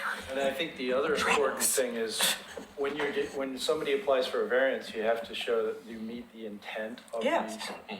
But we don't know what the intent is, because it's In- not stated in the code, so. So I think the need some intent clarification was on to that. prevent Yeah, Faneuil Hall, where you've got the one house and the 75-foot buildings completely surrounding it. And they've got nothing but shadow that they live in. And so if that is not going to be the occurrence because they're already 100 feet above them because of the bluff, then 75 feet's irrelevant. If there's already a shadow because of a train, or, Trestle, or yeah, or whatever, then, then the intent is moot. I've got a proposal for you based on what you just said. What if you change it to say if it's adjacent to a residential home? No, because all these properties along the bluff are adjacent to the property but they're just separated by 80 feet. Yeah, no, but if they're adjacent, then, well, I know, but that limits the scope of what, within 100 feet is different than adjacent to, because some of it's capturing properties across the street. And from Okay, I your see what side- you're saying. Yeah, I think Like, you adjacent could might be a just- better, what do you guys think about I the mean, word then you adjacent? still get that broad text to look at, but it limits it a little Yeah, bit. and- What is the definition of adjacent? Oh, that's what I was doing. I was moving the whole thing around. As opposed to a budding. You need to be I think I know what a budding is. I don't think we do either. Next Well, to, I think we're missing a point here. Question in my mind is, what do you want downtown Oregon City to be? You want it to be a canyon? Nope. Then why are we talking 75 feet? Okay, adjacent means next to or adjoining something else. Why are we voting the answer to my question? well, I mean, you already have the 45 down on the one block. So you're not getting that canyon effect as Right, much. we won't get a canyon effect because it'll be a step down. It'll be tall here and step down to McLaughlin to the walkway. And the thing I wouldn't want to have happen because of the residential is to have this jagged peak thing just because they happen to be next to, that house all the way up there. Yeah. So, I think that creates kind of an orderly progression down to the river. And I think adjacent covers probably 90% of the cases we'd be So are concerned we talking about. about the lot being adjacent or the building being The adjacent? tax lots being Or the adjacent. tax lots? Yeah. The tax lot being adjacent? Once you start that progression from the bridge north along Main Street, at 75 feet, the next guy in line is gonna want 75 feet. You're gonna end up with 3 or 4 blocks Of canyon? of canyon. The question is that what you want? But right now, we can have that, between Main and Center. It's a matter of degree, granted, but the impact that those kind of buildings are gonna have on just the pedestrian walkways down there. That's You're what I gonna was- put hundreds of people on the So I was sidewalk. saying, when you get into certain areas of downtown Portland, you are literally walking in a canyon. You don't With its even, own weather. And- you don't even see the sunlight, or you get your own weather system. To my point exactly, do you want that for Oregon City? Even though it's 25, 50 years down the road, I don't. So 75 feet again is how many? We're talking 5 stories? 75 feet is 7 stories. 7. 7 if they're I mean, 10 foot. And how many stories is the other building, the the Masonic Temple's Masonic, 5 or yeah. 6. 6? I think it's 5 because it's got a larger, It's got a larger footplate on the ground floor because it's Okay, yeah. got tall I couldn't remember. I storefronts. ask it every day and I can't You remember. guys, are you guys ready to take a vote on this one? I thought we Yeah. did on this. well, we thought did. we did, yeah. No, we did on the 45, that Yeah. we're keeping the 45. Right. So we want to change the wording to adjacent Get rid of the 100 feet and make it and adjacent. adjacent. Adjacent? Yes or no? Read it, what you're saying again. Instead of saying within 100 feet of a mixed-use downtown zone, it would say adjacent. Residential adjacent to. Yeah, that's fine. So adjacent, Yeah. I'm pointing to I'll go Bob. along with it, Jason. Zach? Paul? Yeah, Yeah. Yeah. Okay. Okay. We got adjacent. All Define right, we got adjacent. 2 more I'm issues kidding. for you. And at 9 o'clock, Zach is going to turn into a pumpkin and we I will was be just gonna say adjourning. something, like, Yeah. I'm seeing yawns, it's not just me. Well, you were, I was Or Tom's getting in it. pain. Yeah. He's They're like, quicker. Yeah. he's going like, But I've still got a question now. Does that adjacent mean to include 75 feet? No. It doesn't, because I'm still again. against the 75 feet, no matter where you put the word Right. adjacent. It's separate. I can't believe we have one brave stalwart individual out there listening to all of this stuff every day. Thank you. Master Plan PUD. She's being paid, by the way.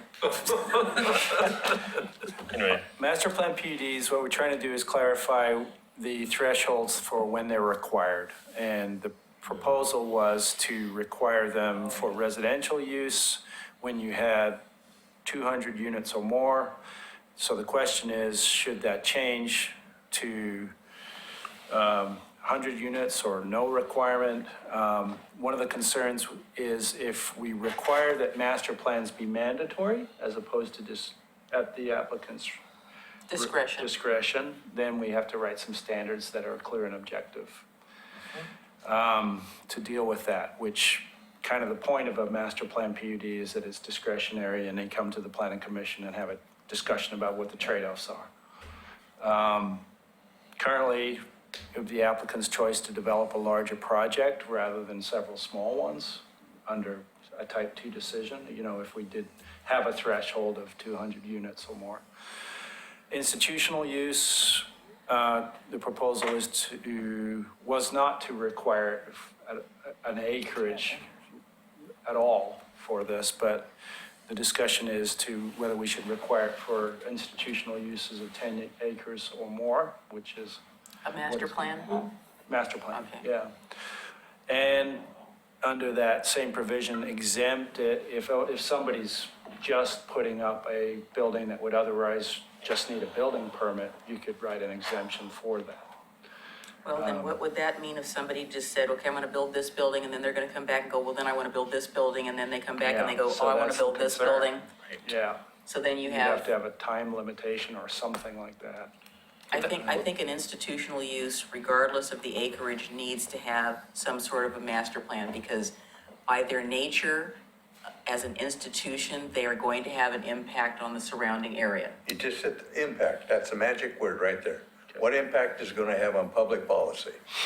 Public So infrastructure. it should be regardless. Yeah, Well, what's the smallest institutional use that we can Yeah, have? that's a good question. Well, it kind of depends. You know, you've got hospitals, you've got colleges, you've got fire stations. Assistant care? fire stations, You might you've have a got situation where the school district buys a giant piece. tax lot or a Does small Clackamas tax lot, County- and it becomes part of Clackamas the County would campus. qualify Is as a a master plan? Yes, they have a master plan for Clackamas County. But still, I don't see a Could problem it be there. possible, Having and, a plan. you know, it's hard to imagine how it starts and how it develops. Yeah, even if But it's you small. could put one building in there, just build a building. And then they say, oh, this is taken off, great, now we want to put 3 more. So you say at that point, it's mandatory almost that you go to a master plan. No more piecemeal 111. Well, that's kind of what Clackamas County started out as Oh, about yeah, but 25 to- years ago. They said, oh, we're just going to build this one thing. Well, we knew that when they purchased the Red Soil campus that they had in the back of their minds, You don't buy 50 acres and and then think say, that oh, you're I'm gonna. only going to build one building. So I see where you're coming from, but I think that, Well, I think it's incumbent on the institution to be looking long-range, regardless of where they want to build one building or 20 buildings. Because I think as an institution, they have an obligation to the community to say, this is where we're going in the future. I mean, we had a hard time getting Willamette Falls to do a master plan. They wanted to, they were piecemealing, oh, we're just going to add on to the emergency room. Oh, we're just going to, you know, and finally the city said, no, you're going to do a master plan. It becomes obvious they're a successful Yes, operation. yes. Well, I They're think- going to not declare bankruptcy. No. And then Well, when they it almost did. declared That's why they had to bankruptcy, sell you the got a Providence master Willamette plan, Falls, you got unfortunately. Can I ask, on the residential, I'm a little confused. How does this work with all the master plans that we've got going, Park Place, Beaver Creek? Right. They have So to. That's nomenclature difference, really. I mean. Is that completely different than what Yeah, we're discussing here? that's a different, we What call those the- concept plans. It's, What's the difference? this is a land use application that requires planning commission review. So this is, you could apply for a master plan anywhere in the city, including one of those concept plan areas. So when you're thinking about Park Place or South End or Beaver Creek Road, those are 3 distinct plans that are required by Metro for us to adopt. This is local land use process. Aren't we requiring some master planning in those Yeah, concept plan areas? and as a So that's condition of automatic. annexation, we require. So that's that- automatic. So what I'm wondering, One does of this those. mean that somebody can piecemeal, like in Park Place, okay, No, I'm only they have looking to at do a master 100, plan. 200, or, Did you hear what I just said? yeah, I did, but I was wondering, because I'm seeing 200, 100, or. This I is just want to for- clarify, it's not automatic. not The automatic. It developer should had be. proposed it. There is no requirement that makes that a condition of approval. It should This is be what in- we're talking about. It I'm should talking there about be a the concept requirement. plan areas. Yeah. I know. And that's There right. is no standard for in the code that residential. says it There's needs nothing. to. We should And what have. came out, and that Well, was. I mean, that's why we're talking about this, is that's sort of where a lot of these come from. Yeah, and because of the process and how big a piece of land it was and the unknowns with public infrastructure and when they would be built, particularly the roads, that was why we ended up conditioning that annexation. Station on a master, They, yeah. yeah, they had proposed it, that's why it became a condition. We didn't condition it from a standard, because there is no standard that says you need Yeah. master plan if you're building so many units in a concept plan or something. Denise, for the public that's watching, could you explain to them what PUD stands for? Planned unit development, Which is, a development that is planned via a master plan. okay, good, I just, Do you want to take these one at a time? So I think the first question is, 200 units is kind of large. yeah, Yes. I'm thinking 50 or 100, Try 10,000. yeah.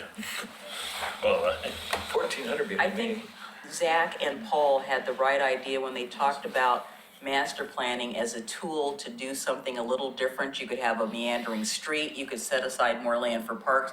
I think we ought to be encouraging development instead of it being cookie cutter the way we have it now. We could do something that's a lot more creative, not only in the concept areas, but I think there's a potential for other areas. That I know there's not a lot of land, big pieces in the existing development areas, but if somebody came in and said, I've got a 30-unit project I want to build and I want to master plan it, I don't think we should turn them away. No. yeah, I think if they would say they want to do it, then, we should say, yes. people can propose some voluntary master plans under this proposed code. I think that what we're talking about is when are they obligated to do a master Right. plan? The other thing I want to put out there is that a master plan is a benefit for someone who wants to do phased or big developments, because in master plans, you get to freeze the code in stone. And so you don't know what the code's gonna be in 10 years, but at least you have this code. Right. And you have known entities, which is itself an incentive. So Laura, Like 50 also. if we make, Yes. The point I would make is, if you go to 30, and that's just an arbitrary I number. just threw an somebody arbitrary that, number that's out fine. there. Why would a developer necessarily want to do a master plan on a 30 residential units? Because as we know, master plans are big and exotic and Well, you expensive. misunderstood. I was just saying, No, wait a second, I'm not, I wasn't using that as the number. Let him finish. I'm not using it as the number either. But if you bring this number down low enough, 30 or 50 units residential, why wouldn't the developer just come in with a subdivision plan? Which they're doing every day.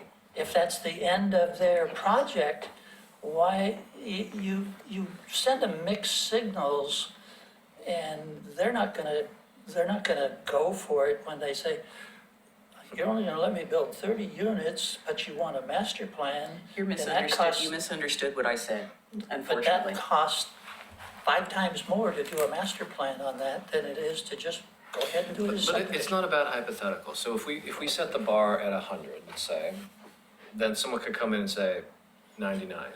Or they can say, I'll do 60 and 40.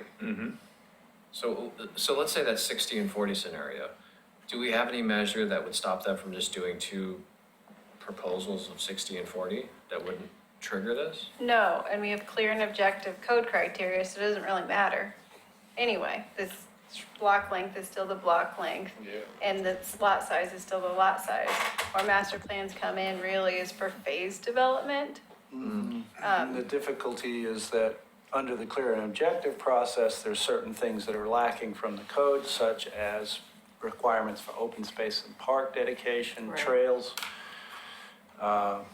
innovative mixtures of unit types, for example, which you could probably get in a master plan that you can't get. Is it through- possible we're using the wrong measurement, residential units? If a developer has 20 acres tied up, he pretty much figures out the zone change and all that and how many units he can build. But if we say, we don't limit by the acreage, we just limit by the number of houses. If he only has land to build 30 houses, 50 houses, he won't go the master plan route. Can I ask for, because again, I'm thinking of people watching at home, So- the difference between a concept plan and a master Can you plan? hang on, please? So Yeah. I want to clarify what I was saying. I Okay. wasn't saying that 30 units should be the requirement. Oh, I was saying no that if problem. somebody had a development that was small and they had a unique piece of property, would we prohibit them from doing a master plan if they wanted to? No. And the answer is no. But do we require them No, I into a didn't say, master I plan? did, but Okay, see, that's what okay. you heard, you didn't hear that, I didn't say required. Miscommunication. I Yeah, said, I I said, agree. what if they wanted to do one? So Yeah. We're saying, they can do it if they want. Elizabeth's got some input on My this. clarification, Denise, was, again, for the public, because they hear a lot of these terms that we are familiar with. Like, we know the Explain Park it Place then. is a concept plan, so is Beaver Creek. But even with Park Place, there has to be a master plan that comes in to go. Is that correct? No, No. I thought there had to be a master plan filed and we put it in as a condition, that they have to come in with a master that plan. particular one. Okay, so they don't, Not the so you other can ones. have a concept plan, but you don't necessarily need a master plan. No, No, that's right. You're There right. are adopted concept plans, and developments within those areas may or may not elect to come forward and develop under a master plan, in part depending on what you all decide in terms of the requirements. And I just wanted to jump in and just point out, there does not have to be any trigger, whether it's size or whether it's units. Many communities use this master plan PUD option wholly as an optional process for those people that want either the certainty of a multi-phase development, being able to lock in those standards, or have a more innovative sort of creative project and want that flexibility. And I just am working with a community right now that has tied themselves in knots over trying to create clear and objective PUD standards, because it's really, it's almost an impossible thing to do. So if that is your direction, we will certainly provide you with some options, but I would think long and hard before making the master plan mandatory for any size development, simply because of the difficulty of creating clear and objective PUD standards that actually mean anything. You know, by the time you make them clear and objective, they're normally not very meaningful. And you take away a lot of that like interesting, creative flexibility that a PUD is all about. But on the other hand, I would encourage that you think about the PUD and the master plan as making it creative and flexible enough that there's an incentive for developers to actually choose it and to provide those. I mean, not to say subdivisions can't be well thought out as well, but that, you know, it is a great place for those incentives that I've heard you guys talk a lot about. So thinking about how to I still have work not with gotten my answer that I'm looking forward to explain to everybody. We required us, when we approved the master plan for Park Place. no, when we approved the annexation for Park Place, there was a requirement based on the developer's desire to do a master plan, so it is now a condition. Only for the Park Place concept plan area that we talked about Okay. at the hearing. But we don't have any right, until this goes into, we don't have any right to ask them to do a master plan. This is not, even if we did this, no, not exactly. Well, there's a Okay. condition that requires Park Place to go, the Park Place annexation area to go through a master plan. So it will go through a master plan because that's what the condition requires. Okay. That has nothing to do with what we're this. talking about Exactly. here. But that's why I want to get it clarified so I understand. Well, I've got a That's question. 400 some I've got a homes. question here. What do you understand to be the difference between a master plan and a subdivision? What's the difference? Are you talking to me? I'm talking to everybody. Okay, thank you. That's a good question, because it looks to me like the phased. developer could have the option to do whatever he wants You to know, the do. one thing that's missing in this whole thing, and cities throughout the state are reluctant to do it, is participate in their master plan. That's There- why I said 'cause it means- institutional uses need to have it It too. means spending money for open space to shape their urban growth, shape. It means to improvement of streets and utilities and things like that, and to throw those policies out to the developer so that he can make sure that he meets those, and that the city become a player in this application too. Here we are sitting, what are the obligations of the developer? We keep loading the developer up with conditions and then expect him to turn around and have affordable housing. Where's that balance out, you know? With the incentives that we're gonna have. So, we've gotta get away from this double standard stuff and step up to the plate as a city and say, hey, we got a part to play here too. Is- And if you can meet and go along with these improvements and meet our code standards without these curveballs from left field coming at you, then have at it. Go for it. We gotta get out of the way we assume that the developer has got nothing but larceny on his heart. We assume that. You mean they Yeah. don't? Huh? Some of them don't. Listen, what's wrong with making a few bucks here We've and got a there? little data. Huh? We've got a little data. Yeah, we'll get experience, but, you know, the city's not perfect either. You know, you show me a city that's got clean skirts. What? So what I'm saying is, in other you know, words- the work that we're proposing here tonight is important stuff. I don't deny that. But let's be true to ourselves. You know, you fool your people, I'll fool me, but let's not fool each other, okay? All right, so what I hear you guys saying, I'm gonna summarize, is that it should be an option and not mandatory for residential uses. For institutional uses, you like that it is mandatory. So stick with the 10-acre minimum, Nope. and then, I see one head shaking, everybody else is not shaking their head.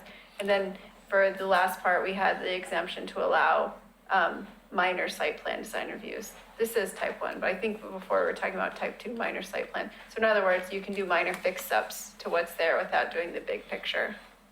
In this case, a minor type 1 site plan is like, you wanna fix your siding, you know, like. Yeah, I'd say they get Small one, stuff. they get one bite at the apple for, if they're building, well, I don't think there should be a size requirement for an institutional use, because institutional uses could be small, they could be big, but they all have Obligations. obligations and they all have plans, whether they're ready to reveal them or not. And I think the community deserves to know what the long-range plan is for whatever it is. I'm just uncomfortable not knowing the floor to that. Like, is putting up one of those pocket libraries at the park, is that an institutional use? What's a pocket library? Like the little library that's like this big? Oh, people have been building those. I know, That's- I know. It's not an institute, it's not an But just institution. as like a strange. Don't we have a definition of what an institution is? Well, we do, but he's just saying. No, that's not yeah, an institution. What's the floor to that? Because I mean, What about a mobile, yard what hours about and a mobile unit on a school? Yeah. Like a temporary mobile unit of classrooms at a school? You're gonna have to go through you're gonna have to go through a master plan for a temporary, you know, one of Well, those temporary classroom Remember we structures? asked the question, how temporary is temporary? Temporary No, slabs I'm on just, that, you're yeah, just yeah. Some schools have been having them imposing for a like high burden on ever. public entities that doesn't apply elsewhere, which I'm, you know, that costs taxpayer dollars. It doesn't cost nothing. So, but for one, I mean, that's a good example where, you know, putting a requirement that this is a permanent use, for instance, would be good, but maybe some more thought on just what is that minimum? Well, I think there could be a minimum. I think if they want to have a trailer up for, 5 years or less, because I think the last time we reviewed that with the school district, we said, look, when does this become temporary and when is it permanent? And we gave them a deadline and said, after this particular point in time, you either need to decide it's going to be there permanently and then you need to go through a process, or it's going to go away. And I think that that's entirely reasonable. We hear what you're saying. We can work on some of those minimum floor thresholds and come back to you with something next time, unless you have clear. No, it's like something you it's want us to like say Oregon now. City. If we had a facilities master plan about what we were gonna be doing, because we know we need this, this, and this, we wouldn't be going through this piecemeal with the community development department over here, the library over here, the fire station over here, now we got public works and parks over here. We would know what direction we were going in. And I think that that's what we're saying with, hospitals, cities, counties, colleges, schools. And we hit the nail right on the There head is with some our bigger public picture. use, with our public works facility. We just nailed that. Well, the new place is We had perfect. no idea that was going to happen. Nope. That happened by accident. The question is, how do you sit down and predict that? There's no way in the world that you could do that. Well, But we took advantage of exactly. an opportunity That had we not, shame on Right, us. but now we need to look at it from a comprehensive plan. And how do you do that? Well, they are gonna be doing that. We have a couple minutes and I don't want you guys to melt before 9 So, o'clock and there's just just real one quick. issue left. Real quick, I'm comfortable with a 5-acre minimum. Go As back, opposed to oh, 10. we're still at that. But other than that, I think the rest is, yeah, no residential. And I think if you go to 5, I can't think of anything that institutional uses we got that aren't 5 acres or more anyway, so. Help me along, David. We will do some internal but work I'm just saying regarding that's- All right, before you institutional move both on. So, 10 okay, what acre. what about the residential Yeah, units? before What's you the move off number? the statement, why no? I don't understand. Can you explain to me why? Because they'll just skirt around it with doing subdivisions, so, So what's wrong with that, Damon? that's what I'm saying. saying no. I'm So- saying, There shouldn't be. Sounds like for residential, what I heard you guys say is it should be optional, not mandatory. I And then haven't said that. that way we keep these true master That's what I plan was saying. beauty standards, they can be flexible and incentivized to provide good quality rate variation. I Okay, haven't said that, but but I'm just saying first. I'm Last comfortable with issue. 658. Yep, how many people said that? Because I didn't On the agree side of with the that. hill. 5 people did. 5 people voted to say no. do you guys want to vote on that now? I'm sorry, I'm reflecting what I hear, if that's wrong, I tell said me. no, or- but I don't know how many other We all people. nodded our heads, most of us. Okay, then I'm the only one that says put a requirement on it. Right.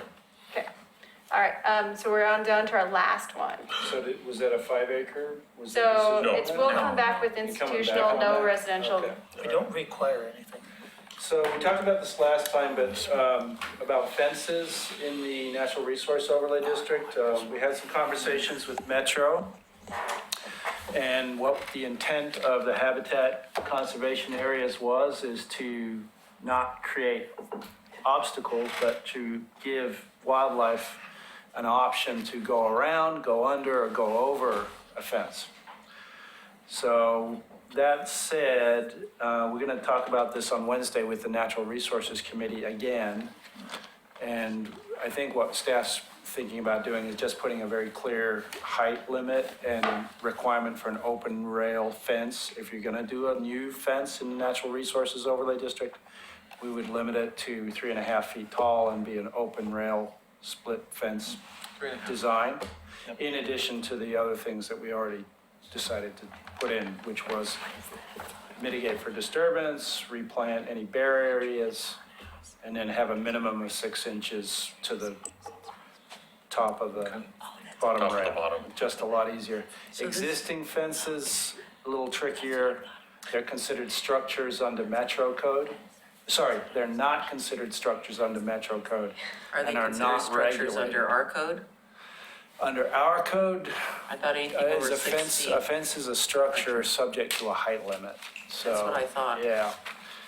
So, Is the image indicative of kind of what you're talking about? No. Image. the bottom one, That's to see if you're still I awake. don't know if that's legal. Looking at that, it might be a safety Yeah, hazard. I mean, I guess my question is why allow fences at all in the NROD? He was saying some people want to Property fence their lines. yard, and I asked that Property lines, Number of question. reasons, property lines. Other reasons to fence out an actual conservation area from the rest of the yard. To know where the area that they've required to maintain as a natural resource area is distinct from the rest of the yard. We do see that. And That's called so they'll- living.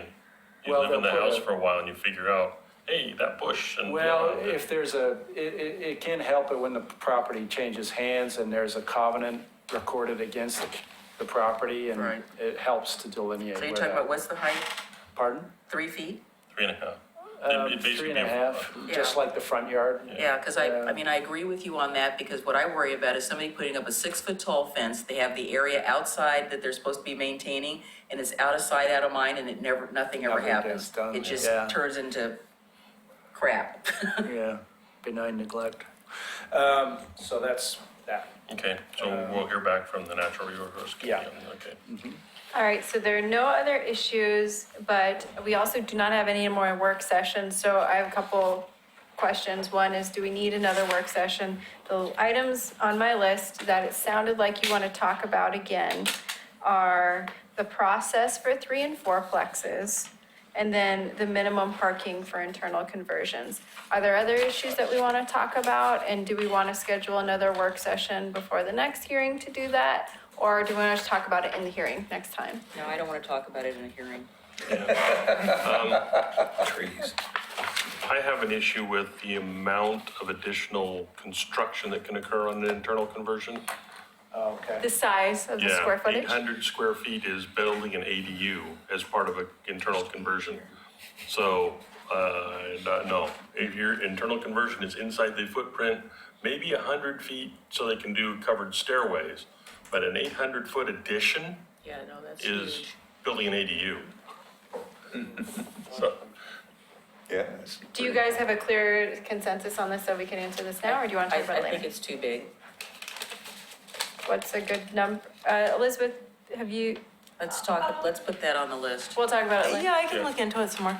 basically what I'm comfortable with is if they need to cover a stairway or put a porch, but 800 square feet is, like I said, that's my house, that's an ADU. That's not an internal conversion. Yeah.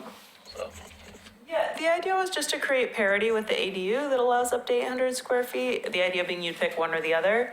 Then you pick one or the other, you don't do both under one umbrella. We'll take a look at how they interact and come up with some other numbers for your Well, consideration. I don't know where you guys are, but I finished reading the first packet and now I've started all over on the second packet and I'm only about halfway through this packet.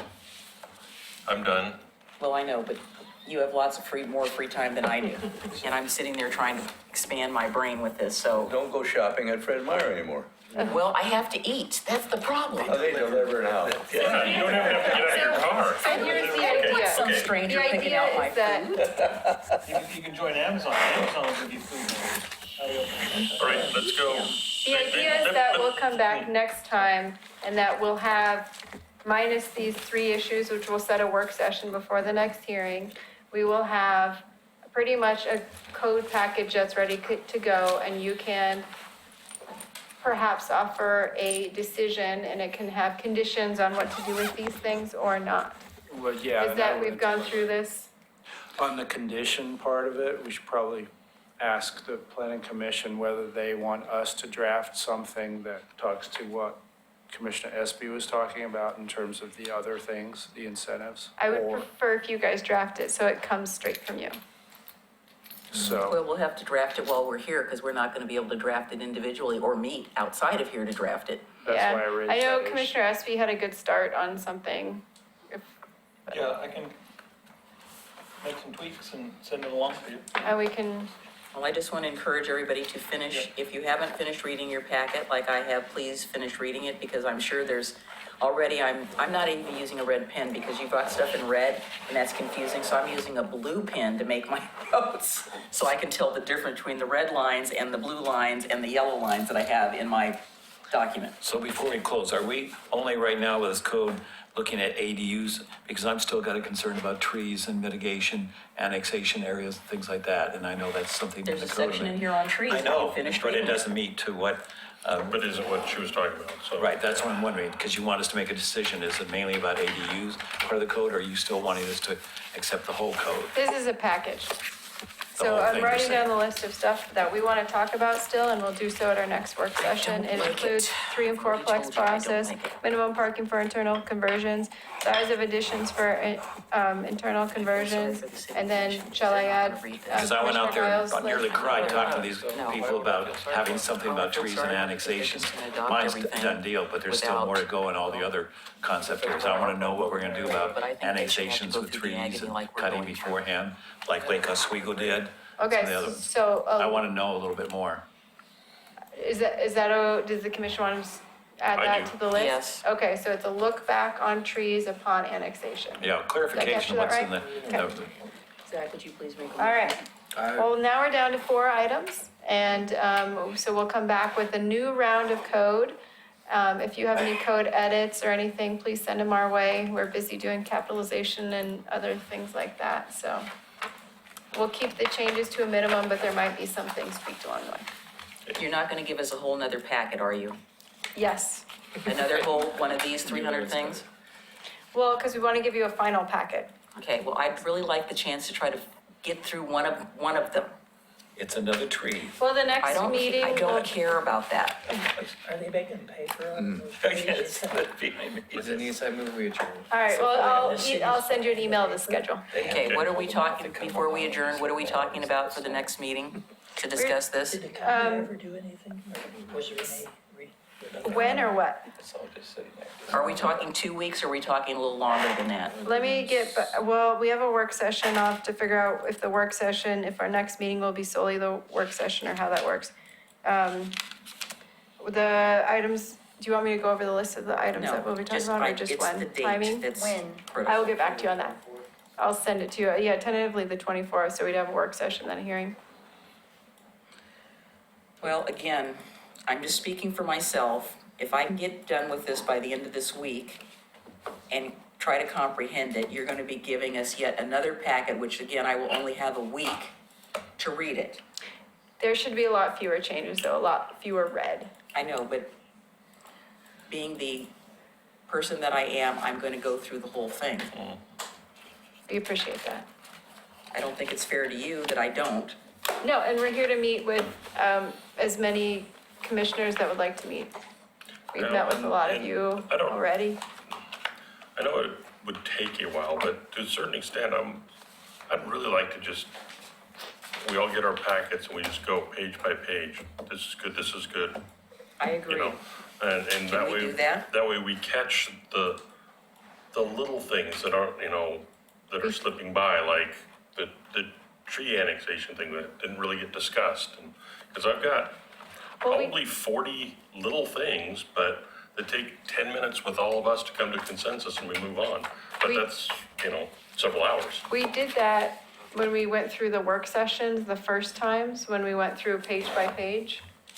No, So we we've done didn't. that. No, we didn't. We did that before all the We went changes. item Yes. through item. Yeah, but we But didn't do it with page the by changes. page. We went through we went through this, but I found a lot of things that were in between this that were even lined. Yeah, Some I'm, things aren't lined, I'm but I going, think we I'm need to using look at. this and I'm looking to see what this is and then I'm reading the section. And then I'm going back to this and looking at this and then reading the section. So that I'm kind of comparing, I'm not comparing, but I'm making sure that I'm highlighting the right thing. So we didn't do that. You know, Yeah. Denise, if you extend that argument all the way out, with each one of us, it's going to be more than one work session. Oh, yeah. You're talking 2 or 3.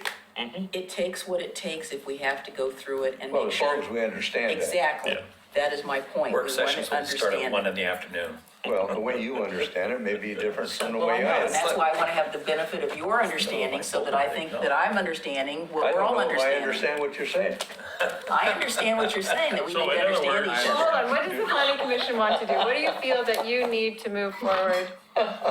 I feel like we started this detailed phase, we kind of did this we started with a broad overview, Right, went but we- detailed, broad, narrow But we the didn't really go issues. detailed. We went detailed on the things you wanted to go detailed on. Designed by We committee. didn't go page by page. But there are some of you who are going to go page by page, and there are some of you who are not. And Right. wouldn't it work for, I mean, some of you have sort of detailed clarifications, and can you provide those to staff? And some of them we don't even have to talk about. Like, some of them will be like, of course, that's obvious, and we'll make those changes and we present them to you in a sort of Via- comprehensive way. I mean, if we're gonna go page by page We can through whip these through this. pages, it's going to take hours and hours and hours and hours as a I don't group. think so. At 10 minutes per item. And it took us 4 hours tonight to get through 6 items. 6. Okay, well, let me say this to that. We should be driving this process, and if that's what we need to do, and everybody feels comfortable with it, we can whip through this, believe me. We have worked out, we've discussed things in detail that staff wanted us to discuss. We've discussed some things we've wanted to discuss. I don't think it's a bad idea. This, as I said, is probably one of the most comprehensive things we have done since the adoption of the code amendment, the updated comprehensive plan. I think this deserves whatever level of detail it needs to have so that we get it right the first time. I'm really not interested in having to come back and make a bunch of tweaks later because we said, oh, wait a minute, I didn't know that's what we were talking about because we skipped it. So We feel the same way. I think we're just trying to look to get the best amount for your time as possible and so as efficiently as possible. the pay So I is think what right we're here saying for is, us, do you so want to don't- send us your list and we'll go through those issues, or do you want to just go through page by page? I mean, want to discuss whatever I have concerns about with the entire commission. That's what I'm saying. If you give us the And- list, and- we'll put it in the packet and But then see, everyone can that what we're research it. saying is, her 40 things may not be my 40 things, may not be his 22 things and his 17 things. And so you're gonna end up with a list that's this thick. So we might as well just go through it. We'll see in I 2019. mean, I've already gone through like 10 or 15 pages where I said, okay, that's fine, yes, I understand that. Okay, it's just up to however the commission wants to move forward, we were trying to provide a more efficient way to just take just the we've issues had- and narrow it down. I'd say 90% of my questions in the first packet no longer exist because of what we've done.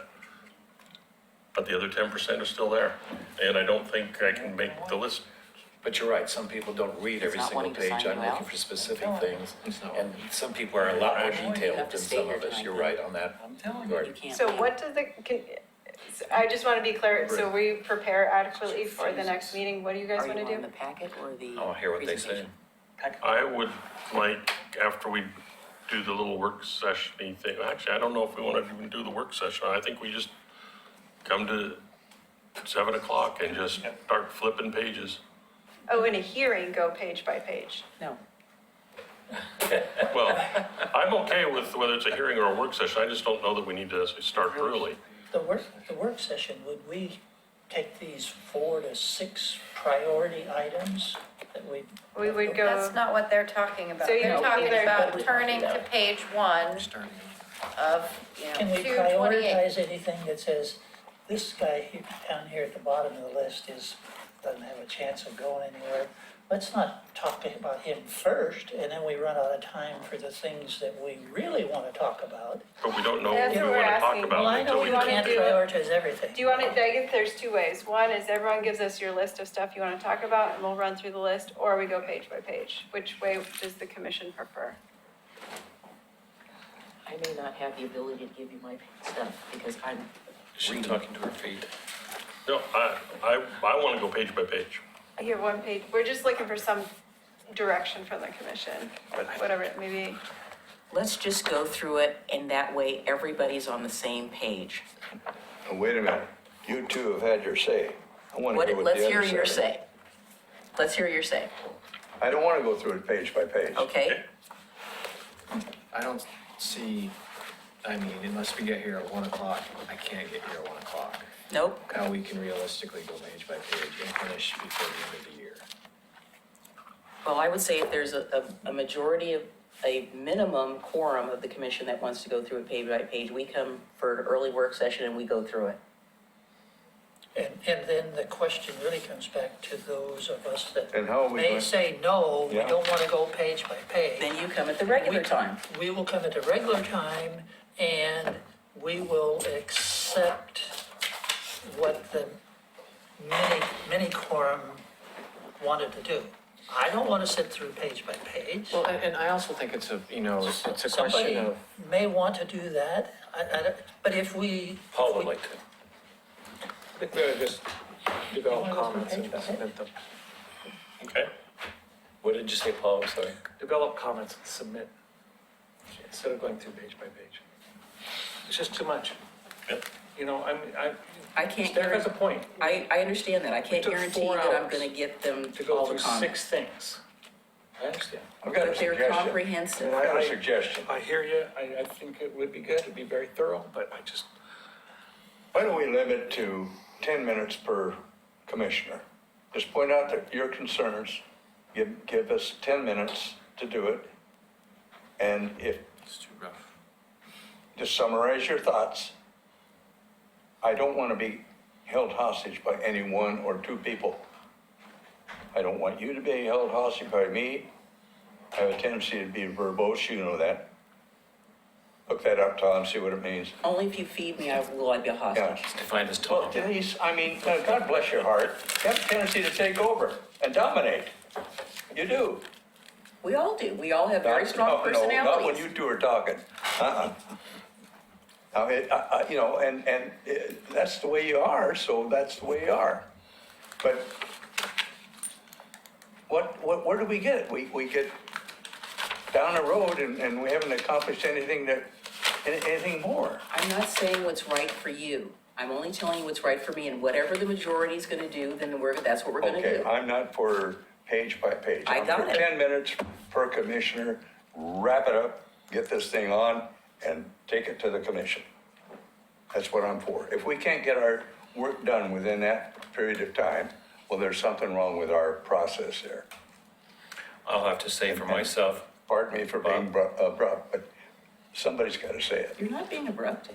I'd have to say for myself, I don't know anybody more detailed than these two right here. They've probably gone over it with a very fine comb. Well, to say that's that. fine, that's And I'm fine. just saying my eyes pretty are my detailed, time. too. But don't hold the rest of us hostage because. Nobody is trying to hold anybody What I was trying to hostage. say is, I could When never. you talk incessantly, I mean, we're sitting here and we just wait All right, until you're so done. I hear three So we'll suggestions. get comments to you and we'll go from there. Comments to me or the 10-minute thing or page by page? Comments. Yeah. I'm already gonna go page by page with you, it just won't be here. I figured We that's what I was already trying to have, say, is like, these two are more detailed. I trust them to go over all the details that we may not see, but still 10 minutes to go over something. I trust that Denise Well, and I'd Damon appreciate know. getting some of your comments, but I don't have an opportunity to talk with you about it. So Okay. maybe I need to make an opportunity to talk with you offline about. There's Okay, always a little more so if you guys discussions want to that send create us your two more comments discussions. by Friday at noon, then- I can't meet that, sorry. I'm just not gonna be able As soon as to. possible. I'll get them to you as soon as I can, but I Okay. can't do that. ideally Friday by noon, give us your comments as soon as possible.